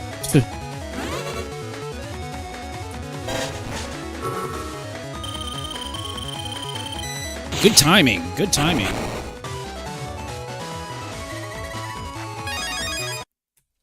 Again, circle gun is very useful, at least as a charge shot. I'm not sure as much as an actual battle chip. Oh, come on, dang it, man. What do you guys think? I think I scared him. If I play my cards right, I can actually get... if I can get all the Metars down in one area...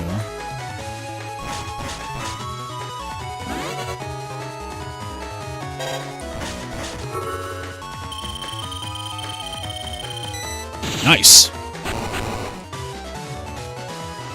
Yes, getting triple deletions. You want to shoot for triple deletions so that way it increases your Buster rank.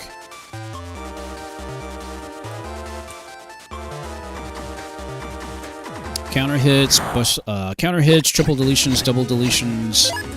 They all help very nicely towards getting a higher Buster rank. Man. Again, I don't want to give up my daggone full synchro.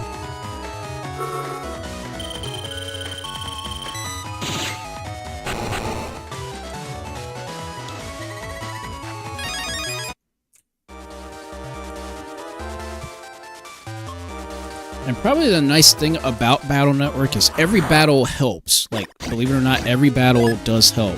You know, you get a battle chip or you get Zenny. The battle chips you can trade in, like you can go to chip traders and trade in those battle chips to, you know, get maybe another battle chip, but your luck with getting those, it's kind of rare getting the one that you want, because you're talking like one in like 10,000 of the battle chip you really want to get out of any one of those chip trader things.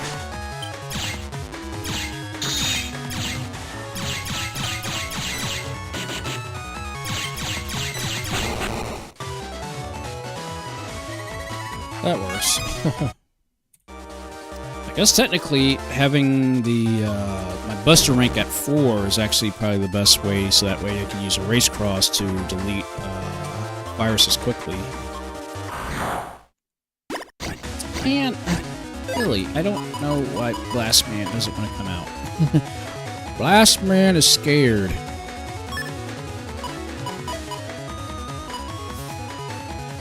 Well, and this is a bad setup anyway, so...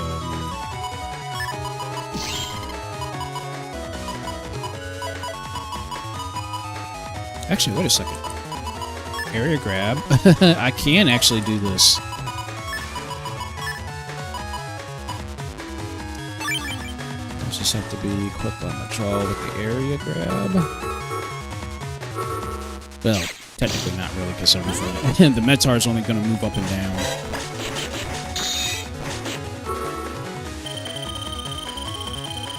Ah, just missed, dang it. Ouch, dang it. Oh, shoot. That's great. That threw my timing off. And plus, if you get hit while you're in full synchro, it knocks you out of it.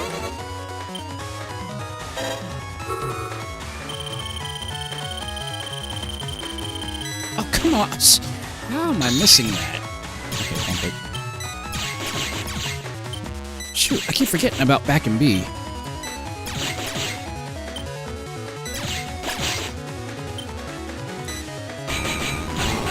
That's it. I totally forgot about that. That's how many options I've got. I totally forgot about back and B. Because it actually works as a shield. The only thing about that shield is fire can still penetrate it. That's the only thing. And certain brake chips. Brake chips and fire chips can penetrate it.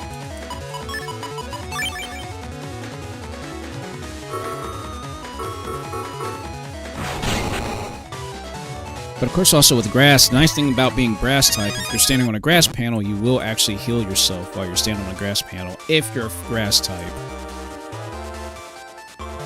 Like I said, there's just so much to this game. It's crazy.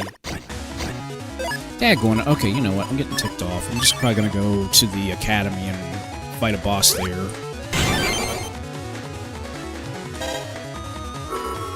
Because apparently Blast Man is that scared of me.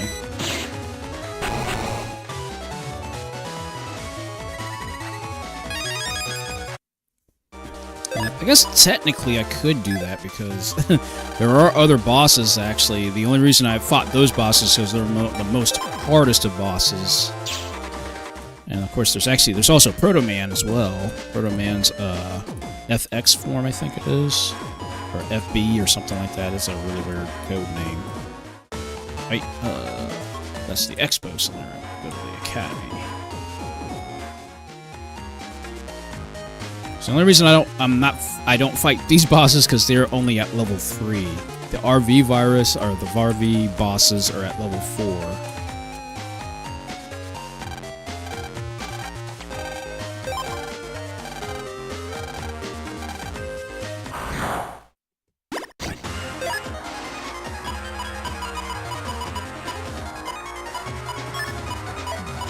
I still play it safe here, but I just want to see if it's possible.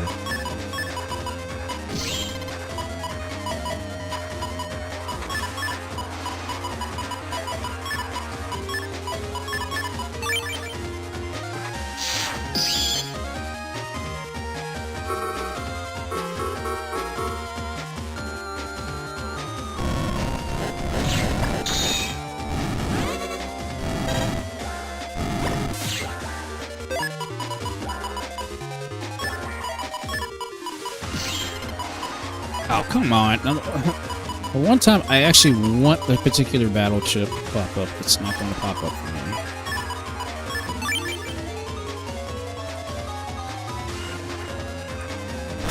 me. Counter hit.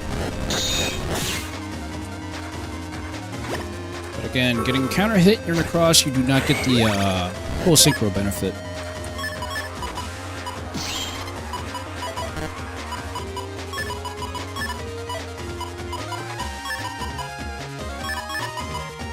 Okay, but we can do this combination.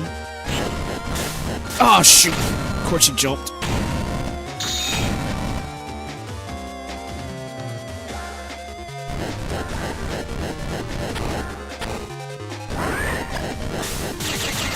Ah, shoot. That was sucky. Finally, thank you. Jeez. I just gotta get a 4 in his health. That's all I gotta do.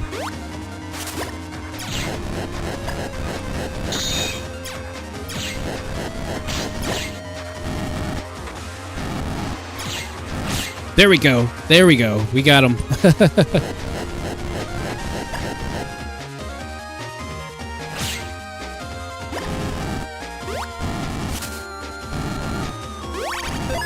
Yep, so now he's got that HP bug, and he'll slowly start eating away at his health.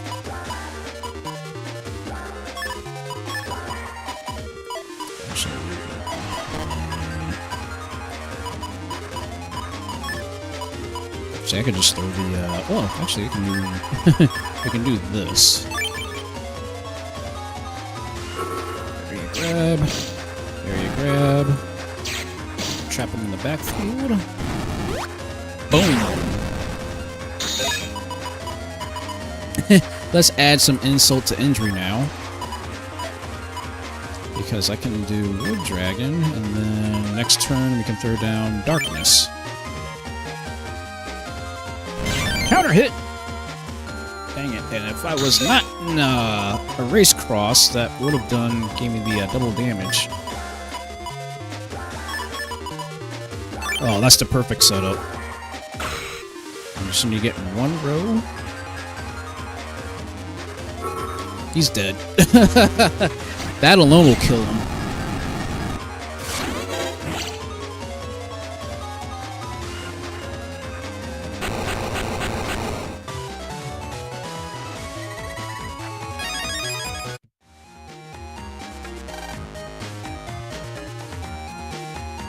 So that does work. So cool. So the Element Sword battle chip, even though it does not have the main element as sword, which is very interesting. So it's a sword element, but it doesn't actually have it as its main. It's not. It's weird. It's like it's a sub element. So a sword, the Element Sword is a sub element sword chip. So I can use that. So interesting. So that means that I can do. If I switch to Slash Cross, do a charge shot with the Fire Sword, throw out a Sonic Boom, I can hit a Black Bomb at a distance rather than having to be right directly in front of it. So that's really good. And now I found out that I can be in the Race Cross and use the Element Sword as long as there's a 4 in any place. It doesn't matter what digit it's in, what digit's place it's in. As long as there's a 4 in any of the HP, I hit him, and they'll get either an HP bug if it's a boss, or instantly delete any virus. And thankfully, like I said, having a 4 in the with my attack being at a 4, I can get a 4 to pop up. So basically, you do not want anything that will not go into a multiple of 4, essentially. So you can do a 6, or you can do a 4, or a 2. So a 2, a 4, or a 6, essentially, as far as your Buster goes. Because your Buster can go all the way up to 10, I believe. I believe your Buster can max out at 10. So basically, any multiples of 2, essentially, is what you would like to use if you want to use that as your strategy. So, whew, man. I'm sitting here and I'm listening. Again, I'm learning so much and remembering and retaining so much knowledge and stuff about these games.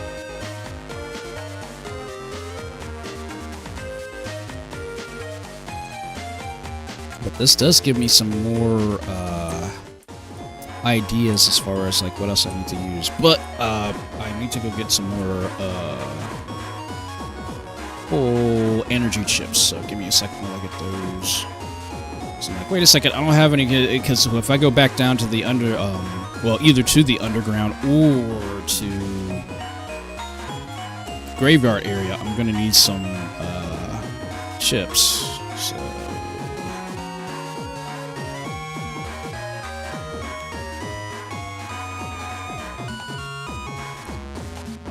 where are the chip shops? Sub-chip shops. Sub-chip shops. Where are we at?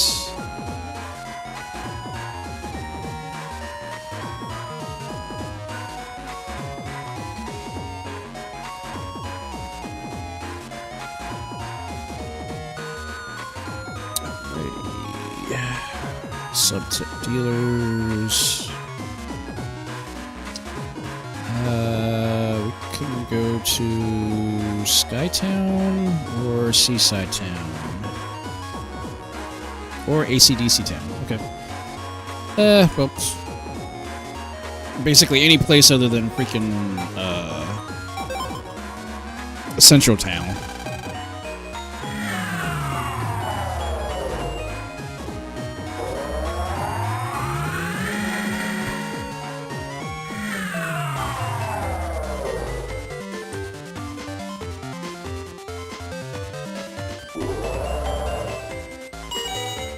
That guy is on the one.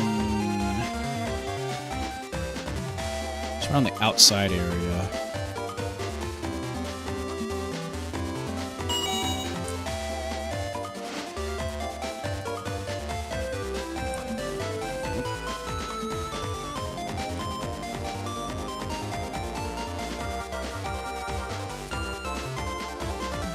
Ah, there he is. There he is.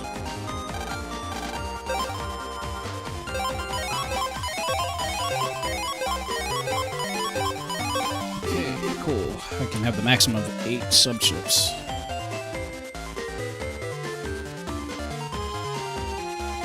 So, come in handy.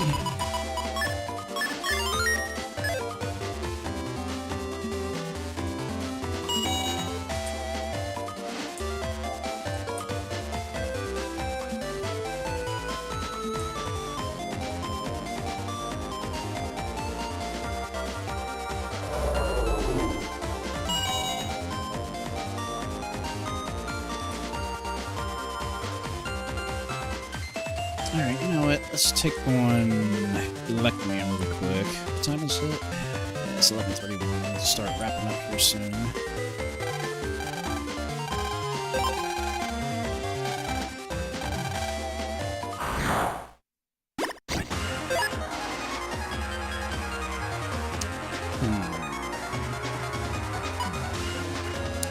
Well, his weakness is wood, so could do something.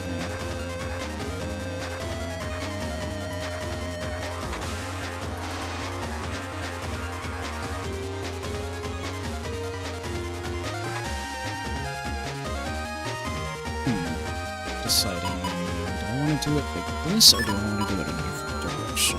And you know what? Because Electman, unless he uses his Elect Sword, he'll try to dash at me. I could just throw down an air spin as soon as he gets in. As long as he doesn't move into the... Let's say... Well, actually, if he moves slow, as long as he doesn't use his Elect Sword, I can basically just get around him.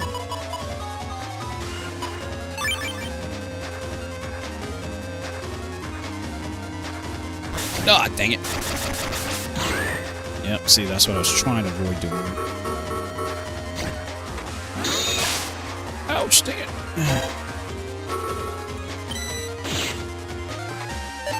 Oops. Oh, crap.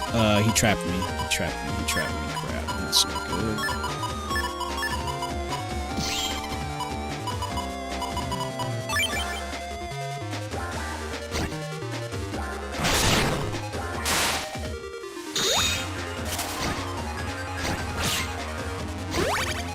Oh, he's gonna attack.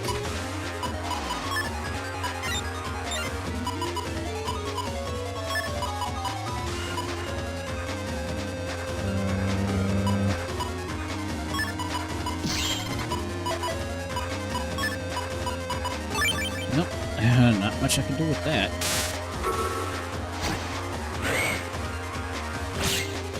Nice. Whoa! See, it's crazy how they give off tails like that when they get ready to attack.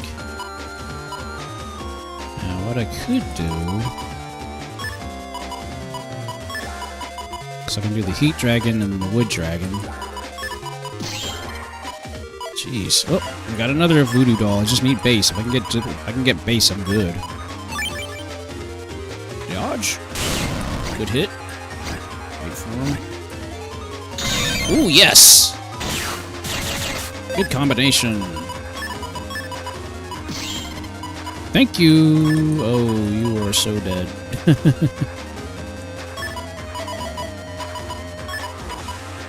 Actually, let's steal the area first. And then we can use the Black Bomb.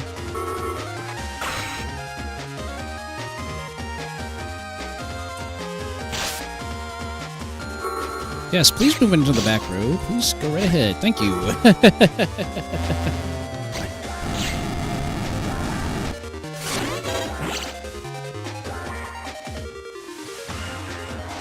I haven't got a chance to even use the Black Bomb. The Black Bomb was going to be used for the next turn, so I would throw him out the Black Bomb, and if I got lucky with the Fire Sword, he would have been screwed. Now, technically, I could have thrown out the Black Bomb and then threw out darkness, but I didn't feel like I probably should have tested that out to see if darkness hits the black bomb and explodes it, and you're hit with the flame through with darkness, does that actually stack or does it just negate? Because you do go into the flashing state after you're hit with that program advance. So, something to think about. Something to think about. Yet again, as stated, so many different things about this game. So many different things.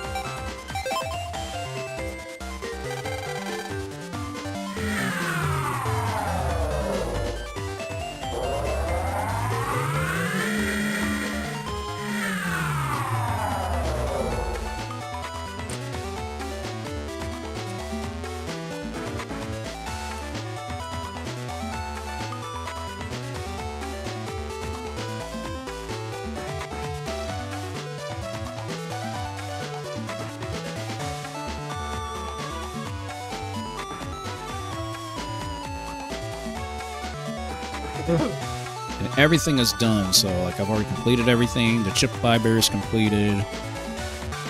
Everything is done. Okay, well, we'll take on charge, man.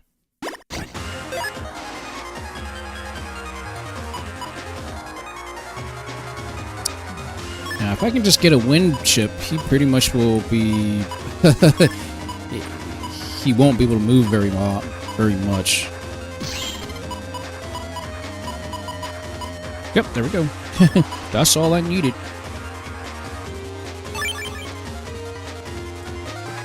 Combination with the Justice 1. Good hit.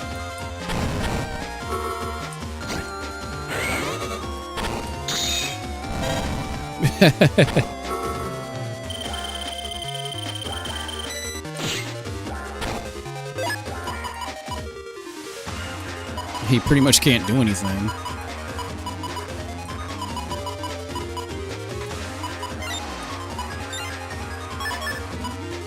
Well, you know what? I'm gonna take the risk.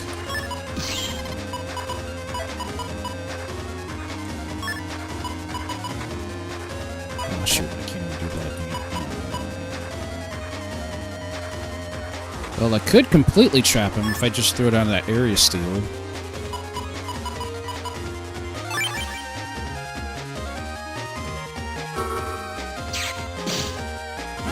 Yep, he's totally trapped.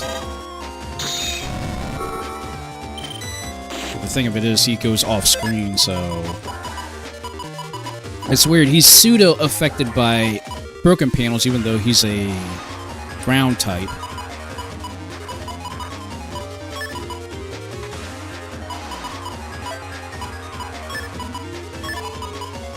Can we get the combination? Yes, we can. Nice. So, Grass Seed, Black Bomb, Fire Sword, Slash Cross. That will get rid of the fan, though, or the wind chip. That's the only thing that's going to suck about this. But this will be, it'll be good. It will be worth it.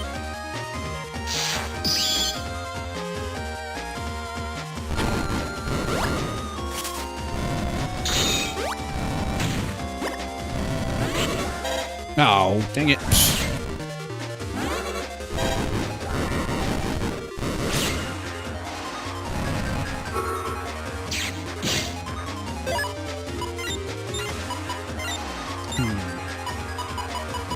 Oh, can we get lucky with darkness? Yes, we can! Whoa, my luck. My luck. Dodge. Alright, wait for it.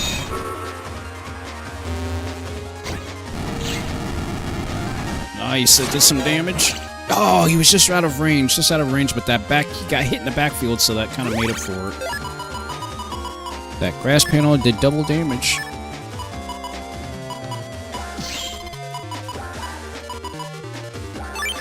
Wait for him to move. Boom.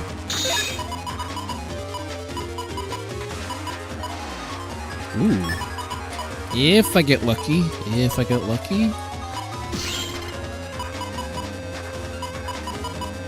Oh, yeah. Oh, yeah. Can we get lucky here, Bubby? Can we get lucky? Can we get lucky? Nope. Nope. That's alright. That's alright. That's alright. I can make up for that. I can make up for that. Hey, black bomb. Nice.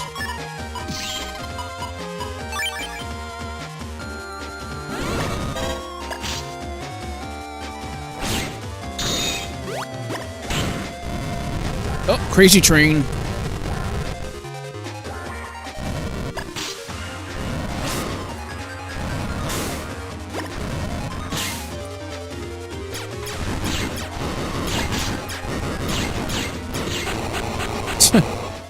Okay, that didn't exactly go according to plan. But yeah, Charge, obviously, if you just break up holes, Charge Man is pretty much like... he's so vulnerable.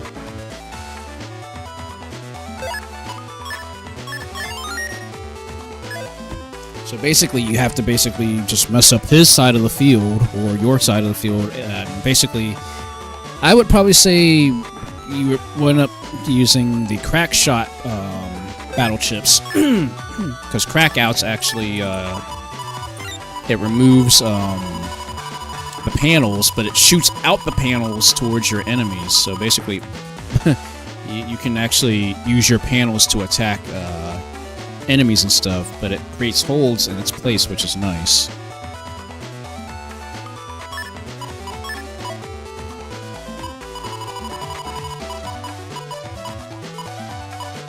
So crack shot, double shot, that actually goes in, you actually can shoot out 2 in front of you, and then triple shot shoots out 3 vertically. So basically, if you want the damage, you want to go with the double shot star.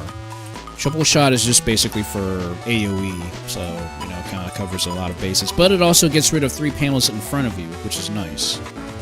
Double shot gets rid of 2 panels in front of you down that path that you're standing on. So it's one of those, like, do you want to risk it? But if you're going to do double shot, I would suggest you doing it while the enemy's standing in the back row. That's probably the best way of using that particular chip.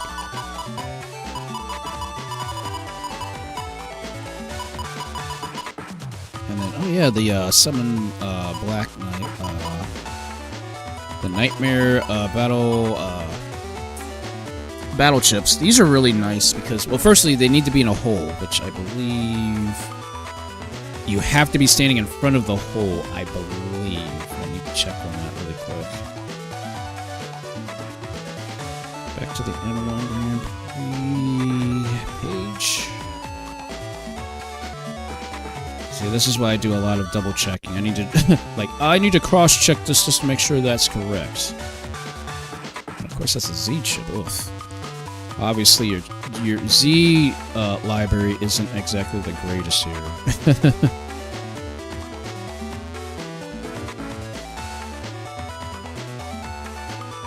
Summon Black Chip series are screen dimming chips that summon a nightmare virus to move in front of the enemy and attack with a slash.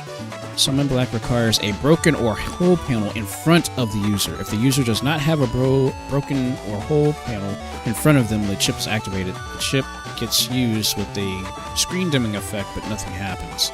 The summoned nightmare appears on the broken or whole panel. It automatically moves in front of the nearest valid enemy target and attacks with a 1 long, 3 wide sword slash. Basically, it's a wide sword chip, basically. This slash is a sword element. A valid target is any enemy that is in columns ahead of the panel the nightmare was summoned on that are not directly behind an object. The nightmare will not target enemies on the same column if it was summoned on, nor enemies behind it. If the enemy is behind an object, the nightmare cannot target it because it cannot move directly in front of it. If there is no valid targets, the nightmare will leave without attacking. So the crazy thing about this is it does have natural synergy with the breaking panel chips like the Geddon or the Crack Shot. to create cracked panels to summon the nightmare. Another source of cracked panels is with bug. Oh yeah, the panel bug. Cracked panels while moving, particularly with air shoes, to be able to be moved on broken or whole panels freely. The Summon Black series have extremely high attack power, with Summon Black 3 being the standard chip with the highest attack power of all. The chips see use with emotion bug strategies to double their already considerable damage. Yeah, 260 damage. Yeah, this thing doesn't play around. Summon Black requires an unoccupied broken or whole panel to summon the nightmare. If the enemy breaks panels and stays in front of one, be prepared for Summon Black.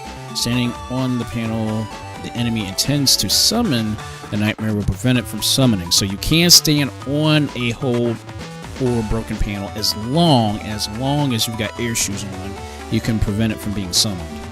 The nightmare must move directly in front of the enemy to attack. This makes hiding behind an object effective cover. Because Summon Black series are screen dimming chips, not only the enemy can cut with a defensive chip such as an invisible, an anti-damage, or a barrier, but if they cut in, meaning that they can counter your chip, so if it's a screen dimming chip, they can counter your chip within their screen dimming chip, so that's the only thing you have to be careful of. But if they cut in with the object summoning chip like Rock Cube or Fanfare to place an object in front of themselves, the nightmare will no longer be able to reach the enemy and will disappear and not be unable to attack. If the enemy is using a panel bug to break panels, uninstall will leave them with the bug but without their programs. So, interesting. Without air shoes or float shoes installed, their panel bug will start impacting their own movement. Yep, so if you can use the uninstall additional chip, so basically if you place an uninstall on any chip that attacks, you can actually uninstall all programs that's attached to Mega Man. I'm not sure about the patch cards though, not sure about that. So that'll be interesting to try to figure out. Because the attack itself is a sword element, it will trigger anti-sword, so yes, so that's another thing to be careful of. So, interesting.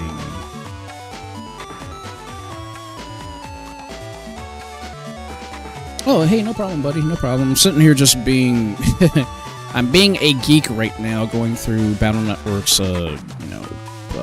strategy guide thing, whatever you want to call it. So, but that gives me, like, but the only thing I just don't like about the Summon Black is it's under their worst codes. The code series sucks so badly.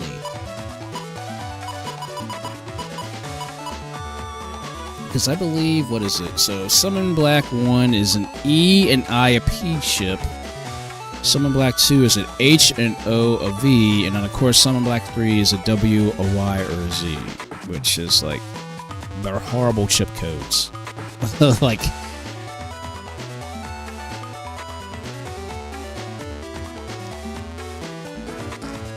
Like, you want to know how bad, like, X, there's only 2 X chips in the entire game, and they're both the final boss, Gregar or Falsar, and there's only 2 of them. So, yeah, unless you really want to do that extra damage, you're not going to be rocking any X chips, honestly. Y chips even worse. You only have, what, 1, 2, 3, 4, 5, 6, 7, 8, 9, 10, 11. You only got 12 Y chips in the deck, so that's just really, really, really weird. Z is, I guess, okay, but you got obstacle chips and I would say they're more support chips. So you've got obstacle chips and support chips rather than attack chips, so Z might be okay if you want that.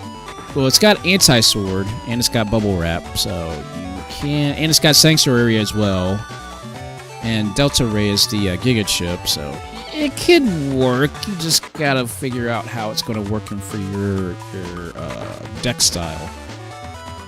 And then W's the same way. You only got 12 chips in that one, but this is even worse because you only have 1 summon chip. You've got the double beast chip, which is nice, but again, you're only rocking a W, so it's like W's are not exactly the greatest thing to use, in my opinion. Now, if you want to rock swords, like it's got wide blade, it's got very sword, variable sword, it's got bamboo sword, and I guess set is lance. Let me check something out here. Is lance a sword type?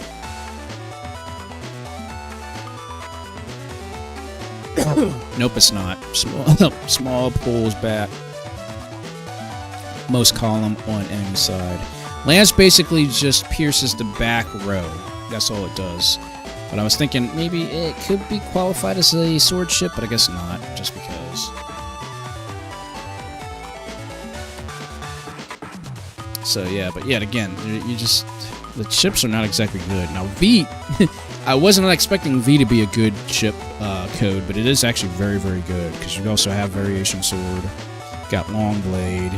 Got Bug Bomb. Bug Bomb basically just sets bugs into your opponent as long as they got hit by it. It's got triple shot, so you've got your crack shot, so it's got triple shot. You've got Wood Dragon. You've got Golem Hit 3, which targets, I believe it targets the closest enemy. Strikes on a 1x3 on the first enemy panel within Mega Man's row. So it means you got to stand in front of the actual enemy for it to attack. Enemies standing on broken panels within that range will not be damaged unless they are directly hit by the fist part of the attack. 20 frame chip lockout. So that means as soon as you use it, you can't use another chip for 20 frames. And it does have a good setup. There's some good potential here. Like I said, with that V, the V code is really good. The V code is a good code because it even has It's got Dragon, Wood Dragon, Circle Gun, which again, it could be one of those take it or leave it things. But it also has the changeable charge shot Giga Chips. So it's got Bug R Sword and Bug Death Thunder. So Bug Rise Sword, what that does for as a Giga Chip, it'll actually change your charge shot into a sword slash. And the way this works is it actually will give you, I believe, yep, it'll give you Dark Sword, but only at 200 damage. But it actually sacrifices bug frags to use that. So that means, depending on how many bug frags that you have, you can actually sacrifice a bug frag, which will be done automatically, to actually attack your enemies with. So you've got a 2x3 area, basically the same size as the Darkness Slash. It'll actually does something. It's basically Dark Sword from the Darkness program advance, but you can sacrifice as long as you've got bug frags. You can sacrifice as many as you want to get the 2x3 area. But if you've got 0 bug frags, the charge shot will just become a 1 sword panel. Charge time remains identical regardless of charge. Okay, so any charge programs that will remain the same. Charge takes 120 frames and has 12 frames of wind-up before landing. Chip lockout occurs after the sword swings the entire animation. Okay. So it doesn't say that if you've got 0 bug frags, I'm not sure if the single sword just becomes an 80. I don't know if it becomes an 80 point sword or not. That would be very interesting to find out. So. Makes me think. Makes me wonder. But that's if I really want to rock a V deck, and I don't think I want to rock a V deck. But it has static. Static is actually a very good chip. Static is pretty much the cool thing I like about static is, depending on how many bugs you've given Mega Man, you'll actually increase its range. So it's pretty interesting how it works and stuff. So range increases for every unique bug. Increased level bugs do not increase the range. Unlike Tornado, this does not absorb panel types. So this means that if you use this will not actually affect So if you use Tornado on a grass panel, it'll do double damage, but in this case, it will not do that. So unlike Tornado, this does not absorb panel types. Every tornado hits 8 times. Using Bug Fix will reduce its range back to 1. So basically, it's just another 1 range. So basically, if you stand in the center, which I wish they would have did a little bit better job of showing the diagram here. So pretend this is another, like you have another set of 9 here. So if you're standing right here in the center, just like the tornado chip, it only goes 2 panels ahead of you. So with no bugs, it'll just do this. With 2 bugs, it'll hit this panel and this panel. With 3 bugs, it'll do a T shape. And then with 3 or more, it'll do 6. But you have to be standing in that front square, essentially. So that's how that works. But static is very good. If you play bug, if you have a lot of bugs, you want that chip. That chip will do some excellent damage. Excellent damage. And it also gives you a good AoE effect. But I wouldn't recommend it if you're trying to get, you know, green mystery datas, battle green mystery datas that pop up. So that's the only thing.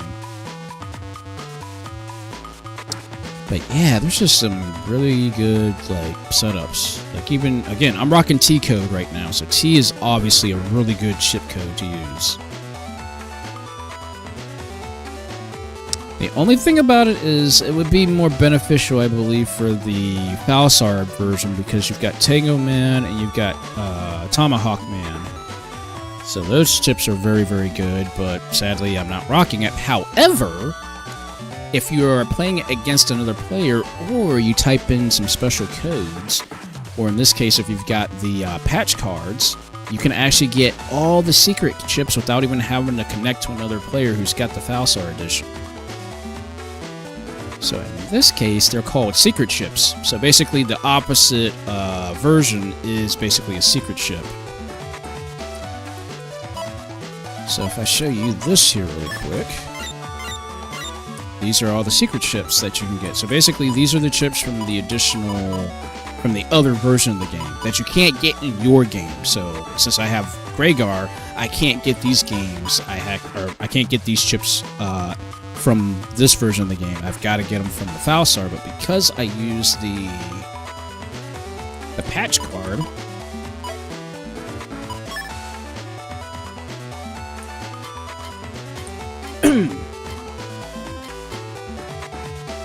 which are item cards.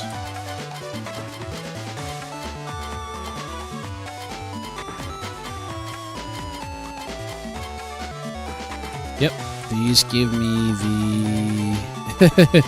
So in this case, if you use these, now you can only use them once per game, but obviously once you get them, they're in your deck.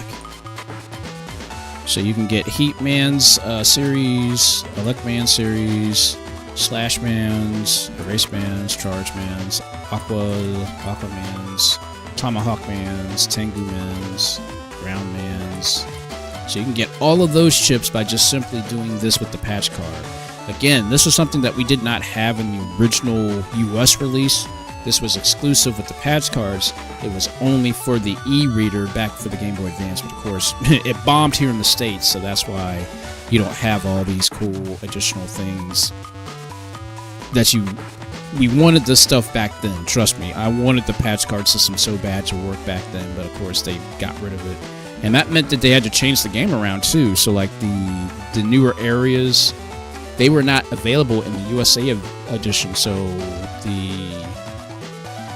the Immortal area and Undernet Area 3, those areas, and I believe also was it Graveyard Area 1? Those areas were taken out in the USA version because they had to, reconfigure the game because they didn't want the stuff that could have worked bugging the actual game or breaking it, essentially. So that's why they got rid of all the stuff for the USA version and replaced it, or literally got rid of all the cool stuff. So, like, yes, the patch card system for Mega Man Battle Network 4, 5, and 6 we didn't get because, again, it bombed. But it's the fact that we've got it and I can use this stuff now, so it gives you even more abilities with Mega Man. Like, for instance, check this out. you can get Dark Mega Man. It takes up all 80 megabytes out of his system, because you only have X amount of megabytes to work with. But if you use this particular patch card, which you can only use this patch card only in the deck because it takes up all 80 megabytes, you get Attack +3. Swamp Buster is basically Poison Buster, so just like the Grass Buster on my current Mega Man, if I was to shoot, it would summon a poison panel underneath you. Dark Sword, that actually does a full-fledged Dark Sword swing that I think does 400 damage. But the only thing to make it balanced is you get an HP battle bug, which means you're going to have an HP bug during the battle, and you get a motion window bug. So that means that your emotions are going to go crazy.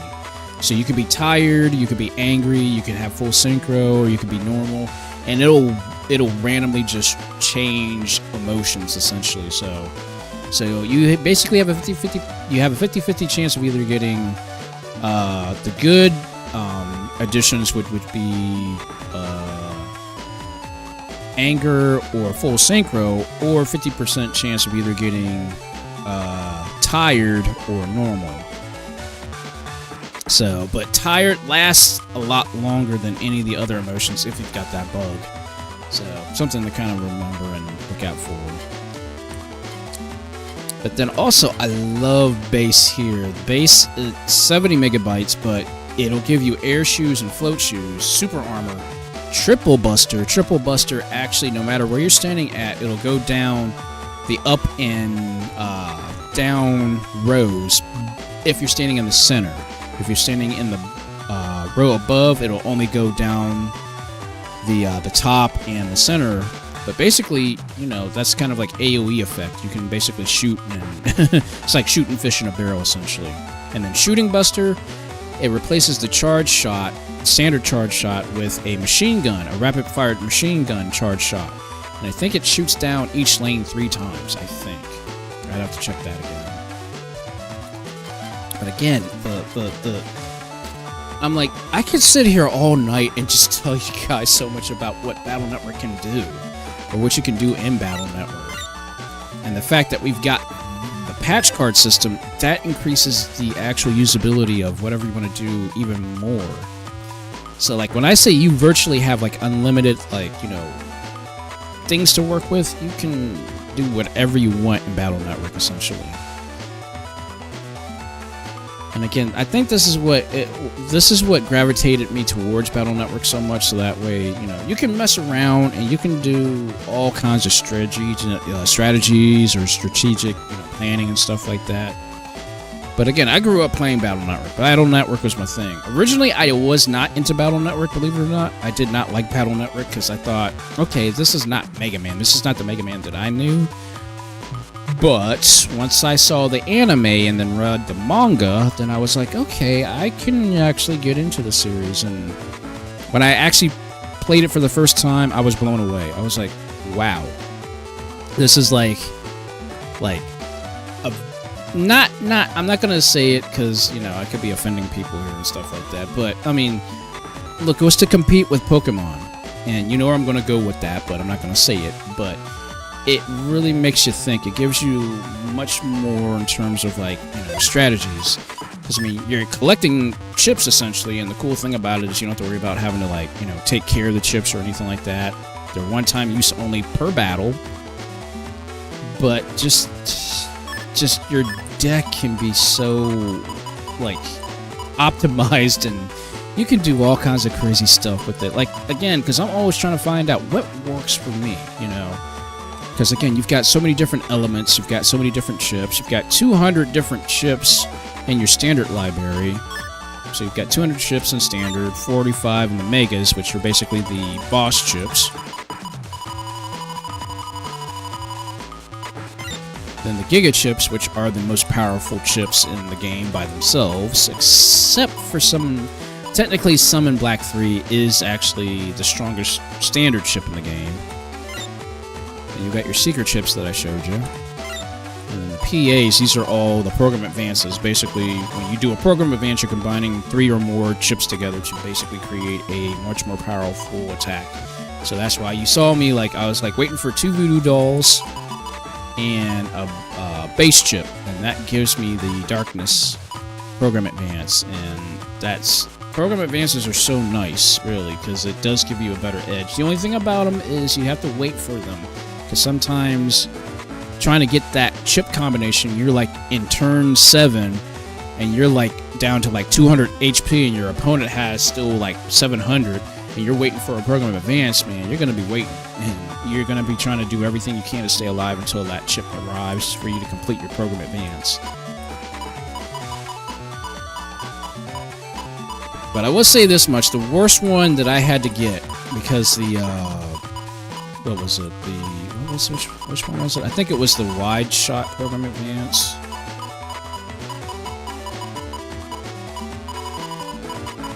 Which one was that? Oh, Super Spread, that's what, this one sucked. This one sucked so bad trying to get, because the thing of it is that I had to find this particular chip, but it was only available in the actual like overworld. You can't get it by virus busting. The only way you can get this is you first have to put on the unlocker chip. You have to, or the untrap. You have to use the untrap chip, and then go around and find green mystery datas to basically say, oh, like when I kept opening up mystery datas and I kept running into viruses, the untrap chip basically negates that, and it will give you the actual specific chip in that particular green mystery data. And that's the only way to get that chip. So that means you have to basically buy tons of untrapped sub-chips, activate them before you go into the area, and you might, there's only, in every area, there's only 2, I believe there's only 2 green mystery datas per area. And once you get those 2, that means you gotta jack out, jack back in, use another untrapped sub-chip to get that particular chip. It was so annoying. But I think Rock was here when he saw me. I actually did it on the first try, which was like really rare. You don't get that to happen on the first try. So, yeah, be prepared to do a lot of grinding. This game is all about grinding, but the great thing about it is no matter what you do, you gain something from it. Either you gain Zenny or you gain chips. And those battle chips can help. Especially as a beginner, you will be able to get some better chips as you progress on. But starting out, like, the one strategy that I tell everybody to do, and the great thing about the strategy that I tell everybody to use, is you can get, let me see here. The one strategy I always tell people as a beginner is you can use, let me see, where is it at? Okay, you can use air shot. Use air shot. And then use rock cube. Cool thing about this combination, even as a beginner, you can still rack up damage. You place the rock cube down first, then you use the air shot. Shooting the air shot into the rock cube will push the rock cube. The rock cube will do 200 damage, and it'll slam into any enemy.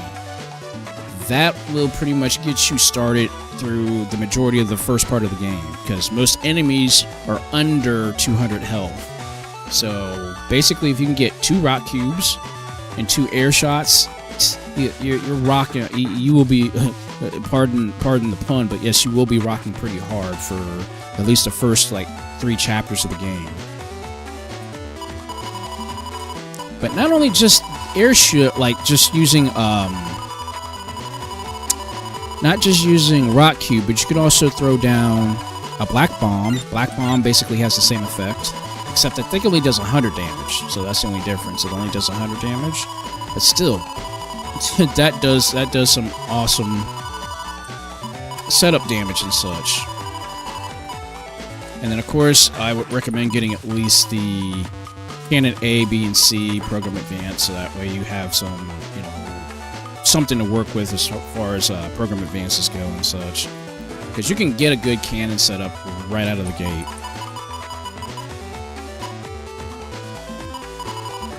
But, sorry, sitting here explaining things and just geeking out and things of that nature, but this is what makes me so happy about Battle Network. Because eventually I'm going to probably start playing Battle Network 5. I'm going to take a step backward and actually play Battle Network 5, but Battle Network 5 actually introduced the tactical overworld. So that means you actually get to play a tactical style of Battle Network.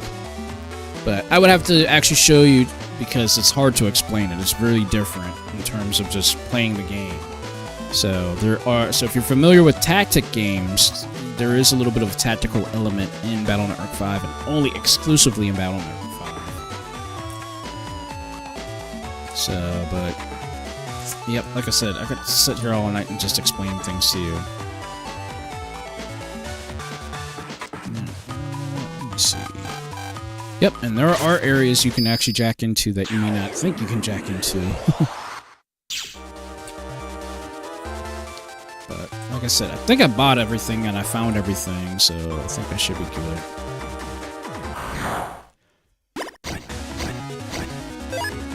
Oh yeah, the corn viruses.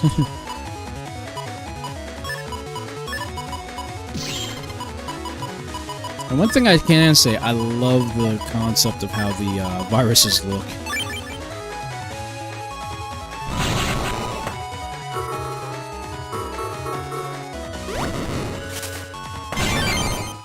Yep, you can counter hit. Again, it comes off on the first frame.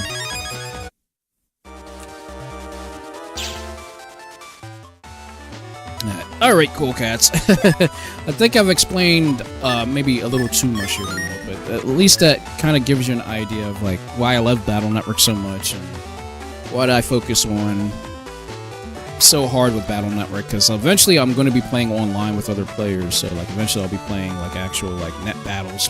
They call them net battles. When you play online, it's called a net battle. So imagine playing this with another person and stuff. And you can also trade chips and do all kinds of crazy stuff like that there too. So, but I was just focusing so hard to get like my deck set up before I even started playing online legitimately. But okay, cool cats. Let's go ahead and switch over and start wrapping up because it is after 12 o'clock and I gotta get me some sleeps.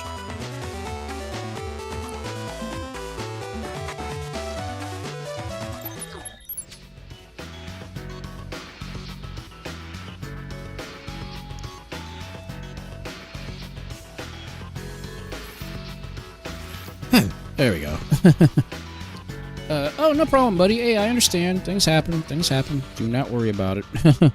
I apologize because I was having issues with the stream earlier. The stream decided to stop suddenly once again, which I don't know. I don't know why this thing keeps doing that. That's so dang freaking annoying. I do not know why. I don't know why. But anyway, cool cats. Stated. Sorry, I yacked on and yacked on about Battle Network and stuff like that. But to be frank, you know, this was good. Because, you know, like I said, once you quit your job and stuff and you're dealing with all kinds of, like, you know, drama and stuff like that, you know, you got to go back to what you really enjoy doing. And Battle Network has always been my bag, you know. I can't say I'm confident in other games, pretty much, like, yes, I can play Sonic. Yes, I can play a lot of old school games because, you know, I play a lot of retro games here on this channel because that's what I love. But, like, out of all of, like, these RPGs and stuff like that, I feel like I'm the most confident with Battle Network because, again, it resonated with me when I was, you know, still in high school way back in the day. So, like, while everybody was playing Pokemon, I was playing Battle Network. But, again, the amount of, you know, stuff that you could, you know, do in Battle Network is just, it's ridiculous. And like I said, I've only just, that's just the tip of the iceberg. There is a ton of stuff you can do in Battle Network. So yeah. Oh, no problem, buddy. I hope you have a very good night. Please take care of yourself and get some sleeps. But yeah, overall, it's just Battle Network has always just been that nice, cool, like, oh, I can just enjoy, you know, collecting stuff. And again, the cool thing about Battle Network is no matter what battle you literally can play the game and keep battling and get chips and get Zenny. So like, no matter what you're doing in Battle Network as far as battling goes, you will get, well, not technically experiencing it within the game, but basically you don't. There's no such thing as an empty battle. You're gaining something from every battle. Literally, either Zenny, or even when you find those green mystery datas, you know, you are progressing. Every battle you go into Battle Network with, you are getting some type of progression, which is nice. You know, I can't say that with a lot of other games. But yeah, ultimately that's Battle Network. I basically just gave you all, like, yeah, some of you have been following me and you know I played Battle Network for I don't know how long, but at least you kind of have an idea of like what Battle Network is and what kind of craziness you can do in Battle Network. It does give you that freedom of like, oh, I can do this, but it's detailed. It's a lot. There's a lot of strategic things you can do in Battle Network, and I'm always testing things out. Like I go to the, like, for those who are interested, I'll drop a couple links here so that way you cool cats kind of get an idea of, like, if you want to learn a little bit more about Battle Network and a little bit more about how the chips work and things of that nature. I will give you just a couple of links here so that way you can take a look at them and just see how much detail and how much of crazy stuff that is in Battle Network in a general sense. So, you know.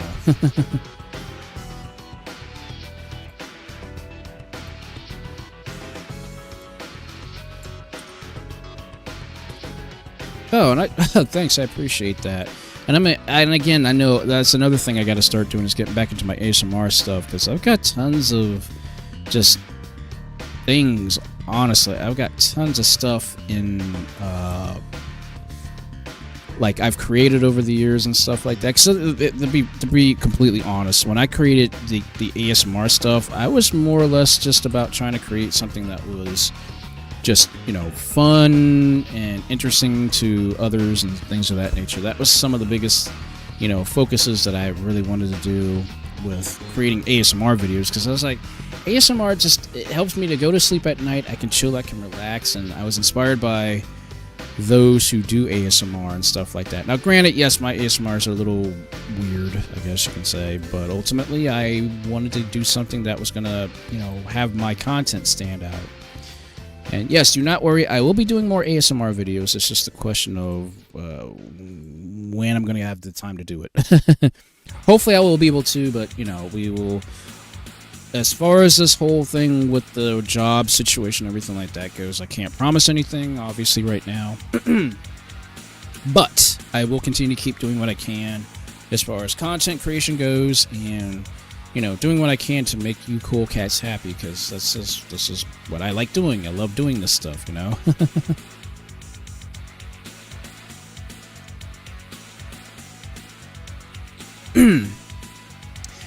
And yeah, and as stated too, like I pretty much stated also with the Golden Summer, I will be working on that over the next couple of days to hopefully I can get that stuff up and ready to go. Hopefully by, I'd say within 2 weeks maybe, because I really want to get Golden Summer going again and things of that nature. Originally, like I said, I wasn't going to do it, but then something was like, Eric, just get back into doing Golden Summer, because everybody wants to go back to the beach, everybody wants to feel like they're at the beach and stuff, so that's what I'm probably going to end up doing, honestly.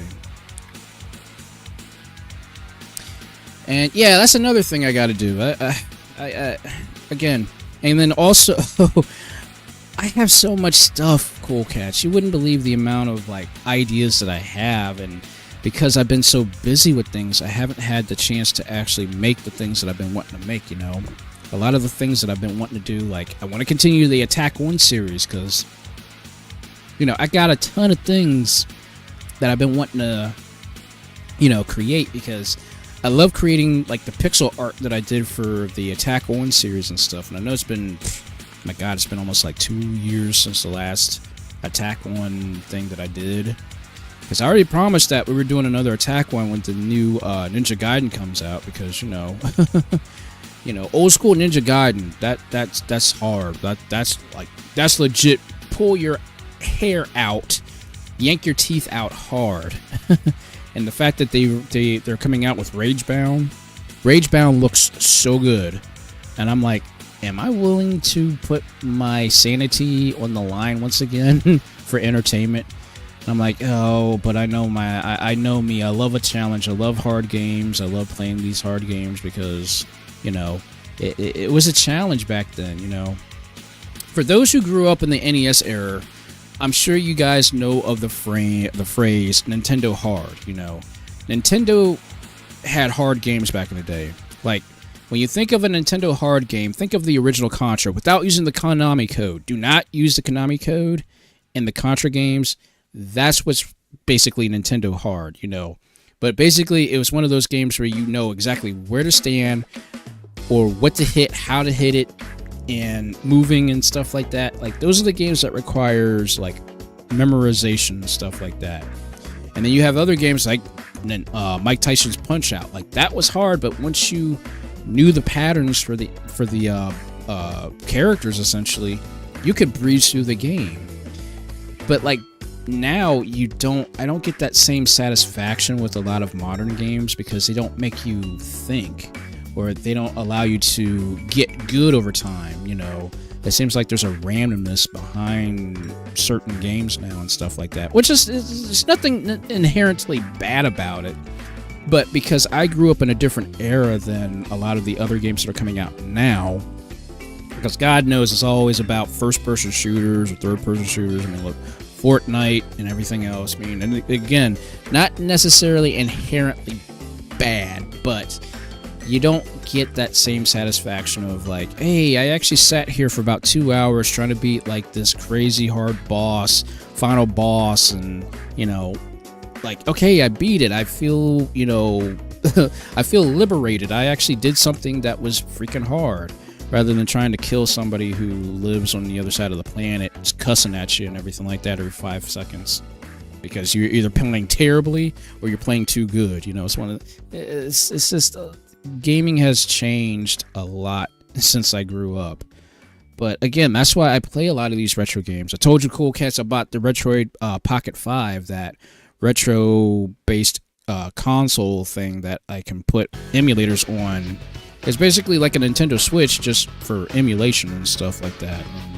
And that's great because, you know, looking at it right now, there are some games that we will not be able to play due to the, you know, legalities or the copyrights and all this other stuff. We're not going to be able to play those games. So that's why I was like, okay, you know what? I'm going to get a Retroid Pocket 5. Yes, I have a PC. Yes, I could do emulation on my PC, but sometimes I don't feel like going through the whole concepts of like trying to get my PC to work correctly with the graphics and stuff with these old games. I just want something that works, and I can take it on the go, and I can have fun with it. And that's why I was like, okay, let me get the Retroid Pocket 5. I can put all my old school games that I like playing on there that I won't probably ever play again on any modern console, and I can enjoy it, you know. And literally the other day, I was playing Bomberman Hero on the 64. I was playing Bomberman Hero. I was playing Road Rash 64. I'm like, this is what I grew up playing. And the fact that these games, because there's still a multitude of games that are still sadly locked behind these vaults that these game companies don't want to release. And it's a shame because, you know, I'm like, man, what if they re-released Virtual Cop? I mean, granted, yes, I know with, you know, light gun games, they don't really work well with, you know, our modern flat screen TVs, but it's still the fact, you know, I still want to play these games, you know. I'm sure it's possible to make motion controls work, something of that nature, you know. There's ways to make things work. But then I look at other games like I said, Bomberman Hero. Konami's sitting on this, on a gold mine. Bomberman Hero, the Bloody Roar games, they're sitting on a gold mine. They bought out all the stuff from Hudson Soft.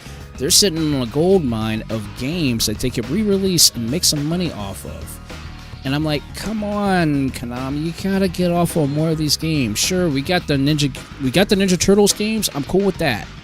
You know, I am absolutely happy that they brought us the Ninja Turtles games. They brought us the classic collections like the Contra collection, the Castlevania collection, the arcade collection. I'm cool with that. Even Gradius, I'm very cool with that, but you're still holding on to a gold mine of games, you know. Like, I'm hoping that they re-release Bomberman Hero for the Switch, you know, for the N64 thing. I'm hoping to see a re-release of Bloody Roar. I'd love to see a full series of Bloody Roar being released, just like these collections of games that are being released through Capcom. You know, all the fighting games that were getting re-released. I'd love for them to do a Bloody Roar sort of thing. Love to see that too, but obviously Konami's sitting on their duffs, and we may never see it come. We might not ever see those games come. So I was like, okay, you know what? Until, if it happens, I want to be able to at least enjoy them now while I can. So that's why I bought the Retroid Pocket 5. Great thing about it is everything is set up. All you have to do is just put the ROMs in. And I'm not going to tell you where to find the ROMs. I'm not going to tell you where to find the stuff at. You know, you can Google it and find out for yourself. But once you download the ROMs, put the things in there, boom, you can play these games anytime, anywhere you like. And that's what I loved about it.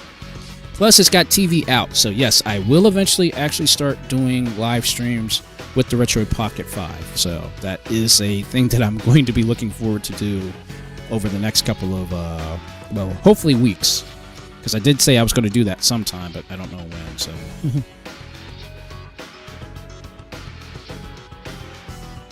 And yet, see, the only thing I'm kind of worried about is, you know, I get that they try to do things in 4K and stuff like that, but sometimes you just want to keep things in the native resolution, because sometimes 4K, it looks like all messed up, it looks like blurred out and things of that nature. I'm like, I understand what they were trying to do, but it's not exactly something I was looking forward to actually seeing, because it's like, man, this is not the way I remembered it. You know, if you're going to improve it, improve the frame rate. I'm cool if you improve the frame rate, but just don't jack up the graphics. Please do not jack up the graphics. But again, you know, it's cool the fact that I can now play these other games that I've been wanting to play portably, and now I can do it now, thankfully. It cost me a little bit of a pretty penny to do so, but I was like, I want to play these retro games without having to jack up my computer to do so, not without having to, you know, do anything crazy or set up another program to use another program in order to play an old school game. You know, it's one of those things. So I was like, okay, I'll just not cheap out. God knows I didn't cheap out. I'm just going to bite the bullet, buy the Retro Pocket 5, so that way I can play all these retro games that I've been wanting to play, and I'm happy with that. I mean, look, the fact that they also put, I'm not sure if for you cool cats you're familiar with it, but the Sonic Air, Sonic 3 Air, that's now on the Retroid Pocket 5, or it's now officially on Android if you guys know how to install it. There is a way to do it. Again, I can't explain it to you because you need to get the original ROM to do it and stuff like that, but you can find the original ROM and upgrade it to Sonic 3 Air, essentially, you know, Angel Island Revisited. I would really recommend, like, if you're going to play any ROM hack, please play that, because that is like the, like you would think it was like recreated by the people who did Sonic Origins, because you get all the options, you get all the cool stuff and everything like that. I'm like, man, that's so cool, that's so awesome. So, but here it is, like, okay, now I can actually enjoy Sonic 3 the way I liked it, because let's face it, Sonic Origins didn't do Sonic 3 justice. I'm sorry. The soundtrack got jacked up, and it just didn't feel the same. I'm like, look, I grew up playing Sonic 3, loved it, and the soundtrack was what made that game so good too. Like it was a good compliment, you know. And the fact that, you know, we got this re-release with, you know, these prototype tracks. I mean, it was a good effort, but I'm sorry, but, you know, when you're growing up with something and you get something that's basically taken away from you, it feels like part of your soul is missing. You know, it's like, I'm missing something, and that doesn't feel good, you know? So I'm like, you know, I just want to enjoy old school gaming, unadulterated. No changes, no nothing, just give me how I played these games back in the day. The challenge, you know, the looks, the feel, the sounds, you know, I want to feel like I'm still back in grade school, sitting in front of the old 25-inch Zenith television with the gigantic back to it, and enjoying, you know, blowing into the cartridge. Yes, I know it sucked, but we had to do it. Blowing into the cartridge, blowing into the console, and sitting down and getting ready to enjoy what would be a fun-filled afternoon or evening, depending on what you had to do that day. and enjoying gaming. And that's exactly what I do here. I try to bring you cool cats back to the past of what it was like for me, enjoying what gaming was. Because, I mean, look, I woke up on a Saturday morning. I wanted to watch old school cartoons. I wanted to watch, like Sonic the Hedgehog, the original Saturday series, Sat AM. I wanted to see that.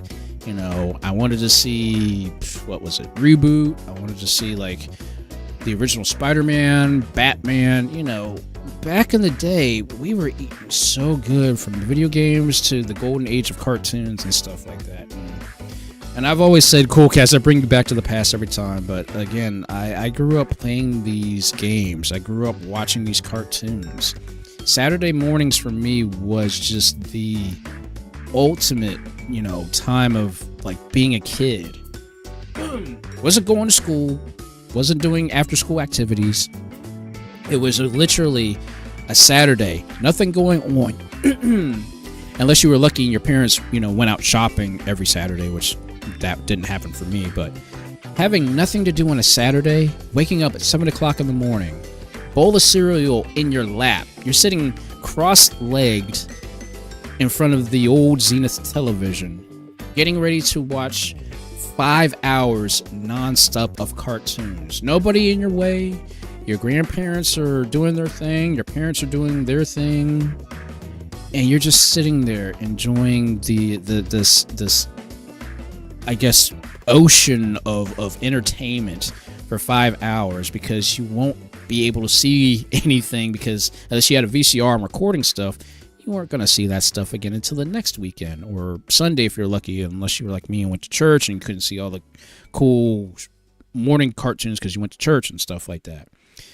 But again, sitting there and you're sitting and reminiscing about like these old cartoons that you used to watch, and thank God for, streaming services. We can now sit and watch these old school cartoons, thankfully, anytime you want. Although some things are still missing because obviously for copyright purposes and all that other stuff. It's just the fact that, we can still kind of relive our childhoods and stuff like that. And it makes me happy knowing that I can sit here and basically still relive my childhood, even as an adult, a functioning adult, and still be able to sit here, reminisce to you guys about the old school days, how I grew up and everything like that, and actually have you cool cats watch me play the games that I grew up playing. It's a surreal kind of experience, and I hope that the stuff that I do, the games that I play, it brings back at least some type of memory for you cool cats. Whatever it is that I was into, I hope that it kind of brings back some type of like distant memory that, oh, I remember playing this game and I played it with my friends and I had a good time with it, that sort of thing. Because, I mean, let's face it, gaming isn't exactly the greatest right now. Gaming is kind of like right now, in my honest opinion. I mean, again, this is my opinion and stuff like that.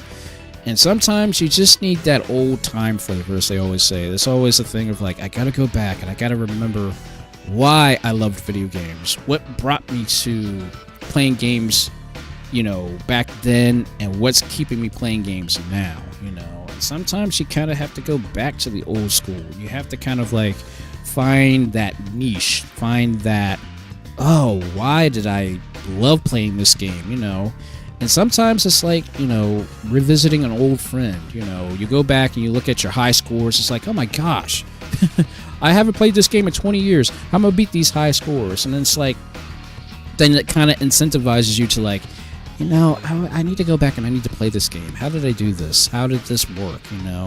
Sometimes it's like revisiting an old friend you have not seen in years. And I kind of want to be that type of person to kind of give people that influence of, hey, he played this game. Let me go and play this game here. I know some of you who watched me play Battle Network 3 to start off with, some of you picked up Battle Network Collection, and I'm happy you cool cats did that.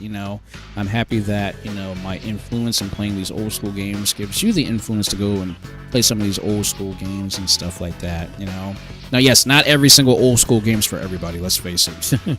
If you wanted to subject yourself to playing the original Ninja Gaiden, have at it, because even to this day, game still irritates me. You know, I've learned some new techniques how to play it and stuff, but even with those new techniques, it's still Ninja Gaiden. It's still going to kick your butt. You're still going to have those birds after you, and there's no escaping that. But it's still the fact that you can still play it and still feel some type of accomplishment once you've beaten it. And that's what I try to keep, you know, you cool cats, like, abreast of, essentially. Like, I want people to, like, oh, he can do it. He's done it before. He can do it again. You know, it's kind of like giving you this drama related to video games without it being like super like serious. You know, it's just that little bit of like, you know, it gives you just a little bit of heart palpitation. It's like, oh, he's so close. Will he die? Will he be able to get to this boss, beat the boss and stuff with only like 4 health units left? You know, it's that sort of thing.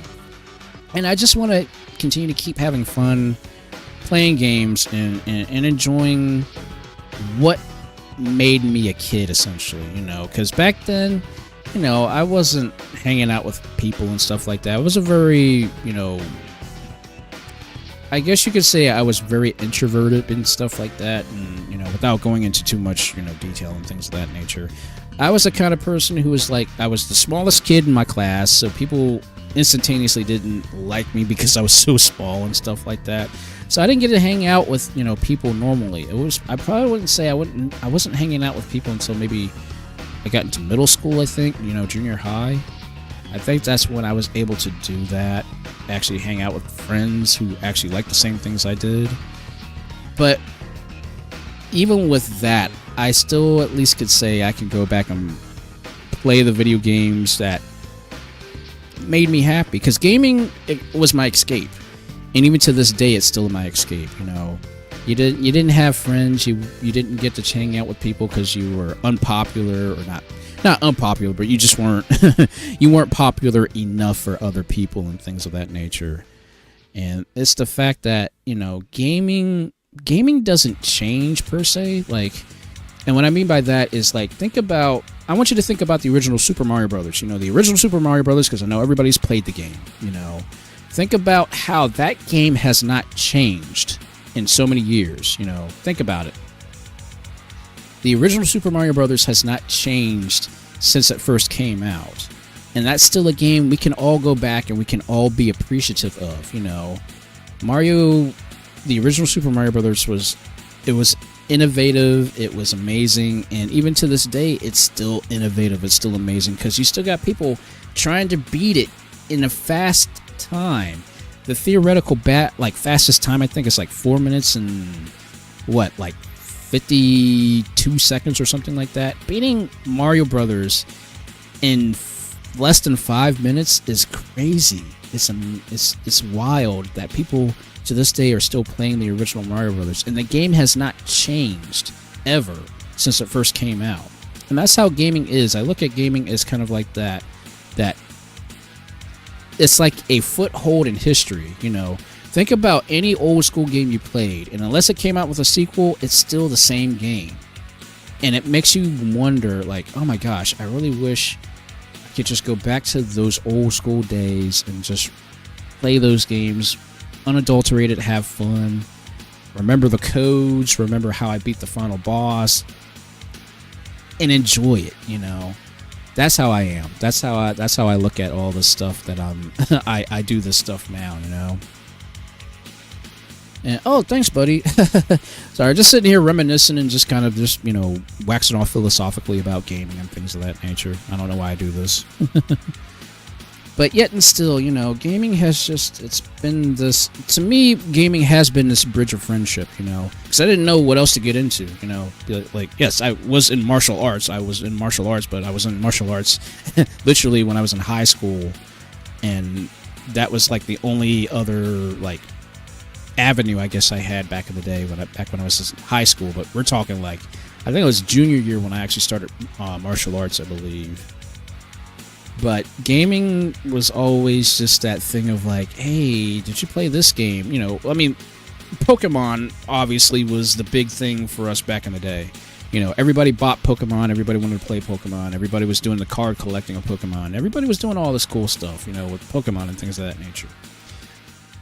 But eventually, I got out of Pokemon because I was like, okay, Pokemon's kind of starting to wear a little thin with me, just a little bit. You know, every now and again, I go back and I play it every now and again. But unlike, you know, a lot of other games that I played, it was just one of these things where, like, I need to find games that I can find the niche with and have other people enjoy it, you know. And when I got into Battle Network, believe it or not, friends that I've known, like, what game are you playing, Eric? I'm like, I'm playing this Battle Network game and stuff. I didn't know a lot about it, but it was so interesting because I kept buying the strategy guides for it. People were like, oh, I didn't know that, you know, Pokemon was just, you know, another game that, you know, that kind of sidestepped out of the way and made me enjoy Battle Network for what it was, you know. Battle Network had a lot of cool things about it that Pokemon didn't have, but I'm not saying Pokemon is better than Battle Network, and I'm certainly not saying Battle Network is better than Pokemon, but depending on how you look at it, one game could potentially be better than the other, but it depends on your play style, how you like looking at it and stuff like that. But I still give props to Pokemon, because if it wasn't for Pokemon, we wouldn't have Battle Network. I'll put it to you that way. In fact, Battle Network, that's why we have multiple versions of Battle Networks. I think it started with Battle Network 3, had 2 different versions, and then, of course, then Battle Network 4, Battle Network 5, Battle Network 6 had 2 different versions per game. In fact, Battle Network 5 actually also had a DS version, which also had both versions in the same game and gave new unlocks and stuff like that. In fact, some people say Battle Network 5 on the DS was the definitive version of Battle Network 5. So, but again, I'm sitting here and just, you know, rambling on again about Battle Network. But ultimately, you know, this is why I became a content creator, to basically just, you know, play games, have fun, but bring back people back to that old school. This is what we did as kids. This is what we are still doing as adults. And this is what we find fun right now. And it makes me happy to know that those who are still watching others play these retro games, you know, I mean, look, I lost my absolute junk whenever they announced Marvel vs. Capcom coming out for new consoles. I lost it because we wanted it for so long. We wanted it for so many years. And when you see it and nobody knew about it, nobody knew a dang thing about it, and when we saw it on the Nintendo Direct, man, we lost our absolute crap over it. I lost my crap when I saw Battle Network being released. I never thought it was going to happen, but here it is. Battle Network has been released, and I'm enjoying it right now. And the same thing as the Mega Man collection, the Mega Man original collection, the Mega Man X collection. And if you're lucky and you have a Nintendo Switch, you can play the actual Mega Man Game Boy games too, which is crazy to think about, you know. And then and then I got excited when I saw the Teenage Mutant Ninja Turtles collection come out. And then, of course, before that, then you had Shredder's Revenge. I freaked out about Shredder's Revenge. I was like, wow, you mean to tell me we actually getting a brand new beat-em-up 2D style sprite-based version of Turtles to play online with other players, 6-player style, in this day and age? Look, I was done. I was done. And then yeah, the new Cosmic Marvel game coming out. That's also from the same people that made Shredder's Revenge. That's coming out next. Well, not next year. No, it's coming out. I think sometime in November or something like that. It's supposed to be coming out towards holiday or something like that. But we're reliving the age of the beat-em-ups. I mean, look, I love Double Dragon. I love Streets of Rage. I loved all those games. Loved it. Loved them. And here it is now. We're getting the actual, like, re-release, like, these sprite-based games that we played back in the day being now brought to us in this new modern era. It's crazy. It's amazing, and I'm happy that it brings back, when I see these indie developers creating retro-based games based upon sprites, not 3D models, not any of that, you know, stuff that don't look like characters, you know what I mean. It's amazing to see these people bring back the flavor to the new generation and improving the gaming. Like, look, you can, the one thing that made fighting or beat 'em up games, or even fighting games, but beat 'em up games, you couldn't juggle characters back in the day. That wasn't even a thing. That wasn't even a concept. It was just, beating people up, throwing them and stuff like that. And that was it. There was no, like, actual, there was no mechanics behind it. You just walked up to people. You couldn't even dash. You couldn't do any of that cool stuff. But now you can dash. You can double jump. You can now juggle enemies. You can do combos. You can do all kinds of stuff now. And that is what I thought made a good beat 'em up, was being able to add all this stuff, increase the speed, make the game feel less boring, because you don't want to sit there and just lightly tap the button and just that's why I actually applaud Double Dragon, because Double Dragon added actual elements of platforming. Not a lot of other beat 'em ups allowed you to do that. So you have platforming in Double Dragon, which made it very interesting. You weren't just on a single screen just walking, and things of that nature. Not that there's anything wrong with that, because look, Streets of Rage 2 definitely redefined the beat 'em up genre for me back in the day. But Double Dragon, just the fact that you could throw people off cliffs and stuff like that, that's something you couldn't even do in Streets of Rage 2. Now you could do it in Streets of Rage 1 and Streets of Rage 3 back in the day, but Streets of Rage 2 there was no pitfalls, so that was something to kind of think about. But even at that, you didn't need the pitfalls, because there was just something really amazing about how the gameplay worked with Streets of Rage 2. But it could be improved. It could be improved, and they certainly did that in Streets of Rage 3. Albeit there was a little bit of a caveat there, but you still enjoyed it for what it was, So, but still, it's like, yeah, Scott Pilgrim versus the World. I haven't even beaten that game yet. Man, my backlog is horrible, Cool Cats. You would not believe how bad my backlog is between older systems, my Switch, my PlayStation 5, and Steam. Horrible right now. Absolutely horrible, and it's getting worse. It is getting worse because the Switch 2, I'll be getting the Switch 2 maybe in a couple months, once I actually get a job and everything works fine at that job and things of that nature, or from some other source. God knows, I don't know at this point. But even though with all these new things coming out and all this stuff that's coming out that is the new modern standard, I love going back and I love playing these old school games. That's why I constantly play Marvel vs. Capcom when I do these streams, because I'm going to tell you something.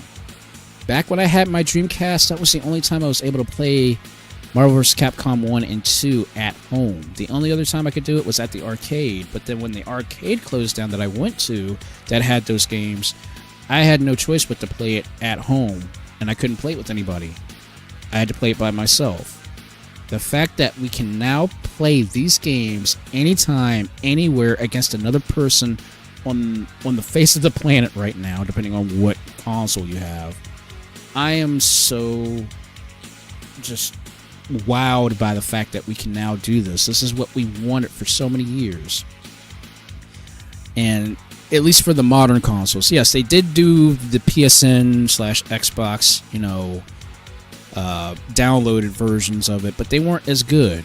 These are the definitive versions for the new generation, and I'm happy that we finally have that chance to play these games anytime, anywhere now, especially if you have a Nintendo Switch. If you got a Switch, you're golden.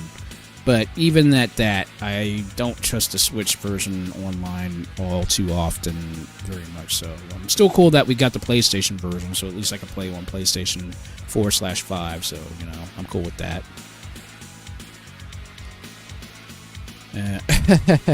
Yeah, and I'm sure I'm not the only person. I'm sure a lot of you cool cats have had backlogs for years, and let's face it, it's because we're adults. We no longer have that time to do what we used to do.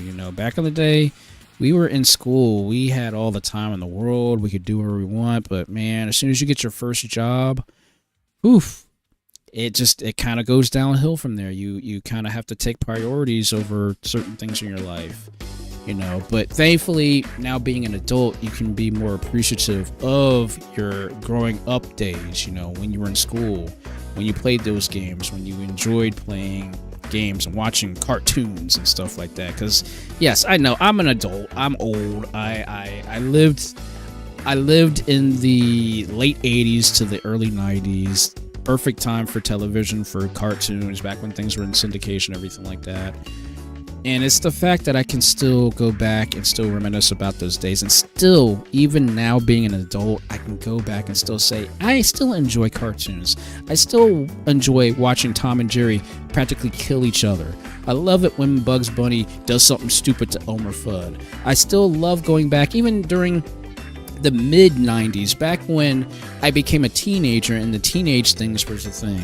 Tiny Toons Adventures was basically the modern era for Tiny Toons, or well, for Looney Tunes. It was Tiny Toons back for the modern age, you know.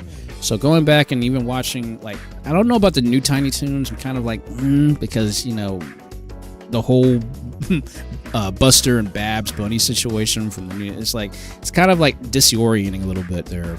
But like the original series, like, you know, Tiny Toon Adventures, amazing back in the day. Then you had Animaniacs, which kind of like was a parody in and of itself of all the Looney Tunes cartoons and stuff like that. And like, these are the things that I remember. These are the things that made me keep going, not only as a kid, but now as an adult. And I can go back and I can appreciate them even more. Because the great thing about these cartoons that I'm still learning, they got some crap under the radar.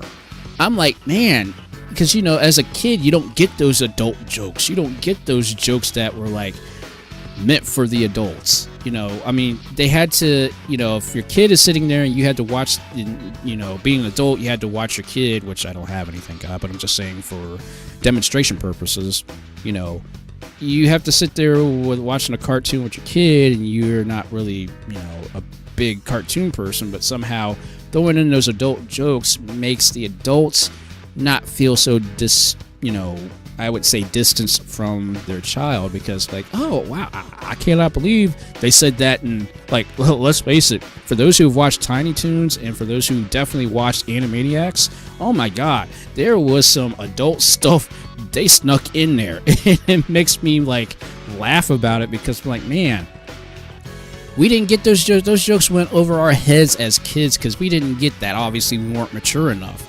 But like, now you can go back and you can watch any episodes of Animaniacs, and I guarantee you'll be like, how in the heck did they get that stuff past the radar? How did they not censor this stuff? And it makes you like, wow. But then you have a better appreciation of something that they tried to make for both adults and for kids to love at the same exact time. You know, and you don't see that very much anymore. If it's done so, like, it's not even done in a funny way. It's just too blatantly obvious, you know. You gotta be subtle when it comes to certain jokes, you know. That's why I like, perfect example, and I know I might sound biased when I say this, but anybody who has, what is it on now? I think it's on Netflix now. Go and watch the Sonic Boom cartoon series on Netflix. And I'm going to tell you, the writing in that show was spectacular. It had no reason being that good, but my God, is it funny. It has a lot of callbacks. It does things so right. And I really love Sonic Boom because of the writing. And it makes you be much more happier, not only as a Sonic fan, but also just as a fan who grew up at the same time these writers did, you know. They grew up, they knew their assignment. In fact, they said one episode was dedicated to Tiny Toons, the original Tiny Toons. And I'm like, that's so cool. That's so amazing to go back and just like be appreciative of certain things. Like, yeah, I know Sonic Boom didn't do well as a video game. Didn't do good as a video game, but my God, the comic book series was amazing. The cartoon series was absolutely great. And I would recommend it to anybody, not just Sonic fans, but just people who like animation in general. Those who grew up in the 90s, you are going to love Sonic Boom, the series. And again, sound biased, but I'm speaking from I'm saying from a 90s kid's perspective. that Sonic Boom is basically like a little bit of chunk of the 90s thrown into the modern era. Now, yes, Sonic Boom has been off the air for like, what, 6 years now, 6-7 years. But it made me be more appreciative of what retro, like cartoons and things of that nature felt like, because it gave me this little bit of like, oh wow, you mean to tell me that I could actually enjoy cartoons in the modern era as an adult and it still is funny? And I'm like, it was perfect. It was a perfect time of like, or it was a perfect combination of just, you know, animation and writing. And I sincerely think if Cartoon Network didn't screw over the series, it would have probably kept going.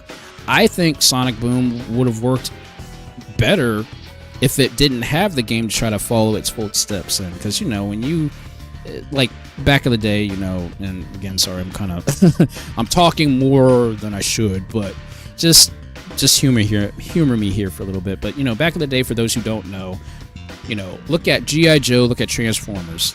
They were basically cartoons that were just meant to sell toys. You know, they were basically 30-minute infomercials for the cartoon, for the toys that they were selling, essentially. So, like, when you saw a new character, you know, they were going to make this toy for it and stuff like that, you know. Now, there is still some nostalgia behind that, but ultimately, that's what those cartoons were made back then.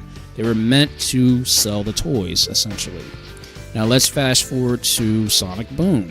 Sonic Boom is all about writing. It made things so fun, so funny, and it didn't overstay its welcome. Every episode, there was a couple lulls in certain episodes, but ultimately, I enjoyed the series because of how good the writing is. And yes, I'm a Sonic fan, but listen, I love Sonic's attitude in Sonic Boom. It was great. I thought that was the best version of Sonic, just because of his personality, his snarkiness.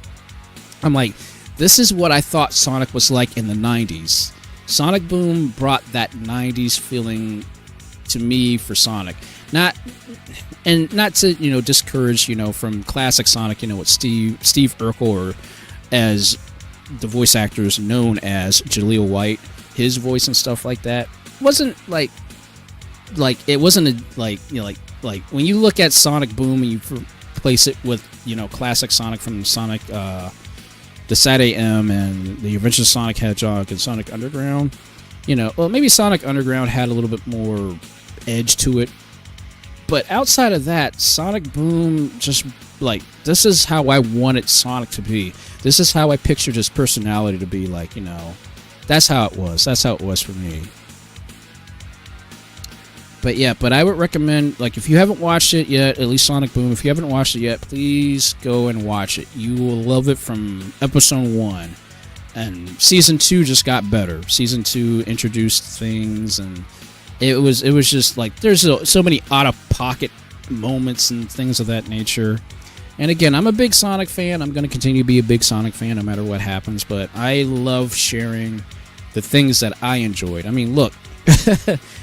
Look, before we had Fail Army, we had America's Funniest Home Videos. I watched that mug every freaking Sunday, because that's what it came on. It came on 7 o'clock on ABC every dang Sunday, except for certain times where there was like a football game or something like that going on.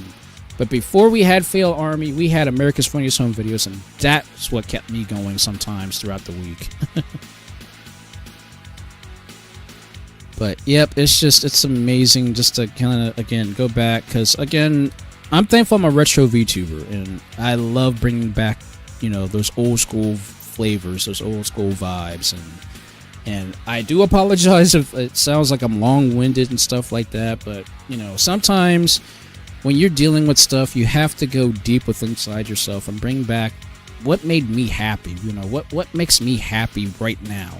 We're dealing with all kinds of uncertainty in today's world and stuff like that, and sometimes you gotta just take a step back and say, man, I want something that's going to make me happy. What's going to make me happy? And sometimes we have to dig deep back into our childhood memories to bring back what made us happy, you know, as adults, because we can get so lost in today's time with all the crazy news and all the all the crazy horrors that are going on in today's society and things of that nature, not to mention all the cesspits of social media and stuff like that. Sometimes you just gotta take a break from everything and go back into those depths of your mind and bring back, oh, I remember watching Bugs Bunny on TNT and watching Daffy Duck and Elmer Fudd and just enjoying those wholesome, sort of wholesome, old school days being a kid and just enjoying what really drove me to enjoy cartoons, you know. And sometimes you just have to do that even now, you know. That's why I was like, today, I'll be honest, I was like, do I really want to live stream today? You know, I'm dealing with not having a job. I went through a stressful week and stuff like that, but then something was like, Eric, you've got to continue to keep doing what you're doing to make yourself happy and also to make others happy too, because sometimes, you know, we have this shared emotional thing sometimes, you know. We all go through these different emotions. We all go through these different, you know, I would say hardnesses in life, but sometimes you have to be somebody who's here to just give some type of personal, like do things like on a personal level that people can kind of like get on the same level you are. So that's why I talk about games. That's why I talk about cartoons, because let's face it, the majority of my audience, we grew up in the times of the 80s and the 90s and watching cartoons and, you know, running off the school bus to get home to watch these old school cartoons on TV and things of that nature. You know, these are the things that I try to instill within a lot of people as far as like, hey, I want to be able to, you know, talk about this stuff and just bring back happier memories. And sometimes those happier memories will inadvertently create newer memories, you know, all kinds of stuff, all kinds of things. So that's what I try to do here. I want people to enjoy, you know, the things that I do, and hopefully it gets your minds off of whatever mess that you're dealing with, you know. As a VTuber, that's my goal. It's not about the numbers. It's not about trying to get as many new people to watch and stuff like that. I'm more about the quality over the quantity and things of that nature. And my goal is just to make everybody who comes onto these live streams happy and to forget whatever mess that you're dealing with yourself. Because look, I've been dealing with stuff myself all freaking week, and sometimes I have to say, you know what, I had a crappy week, but I'm not going to let that stop me. I'm going to continue to keep doing what I do. I'm going to continue to keep loving what I love doing, and I'm going to continue to keep sharing my experiences with you cool cats. That's the thing that I want to do.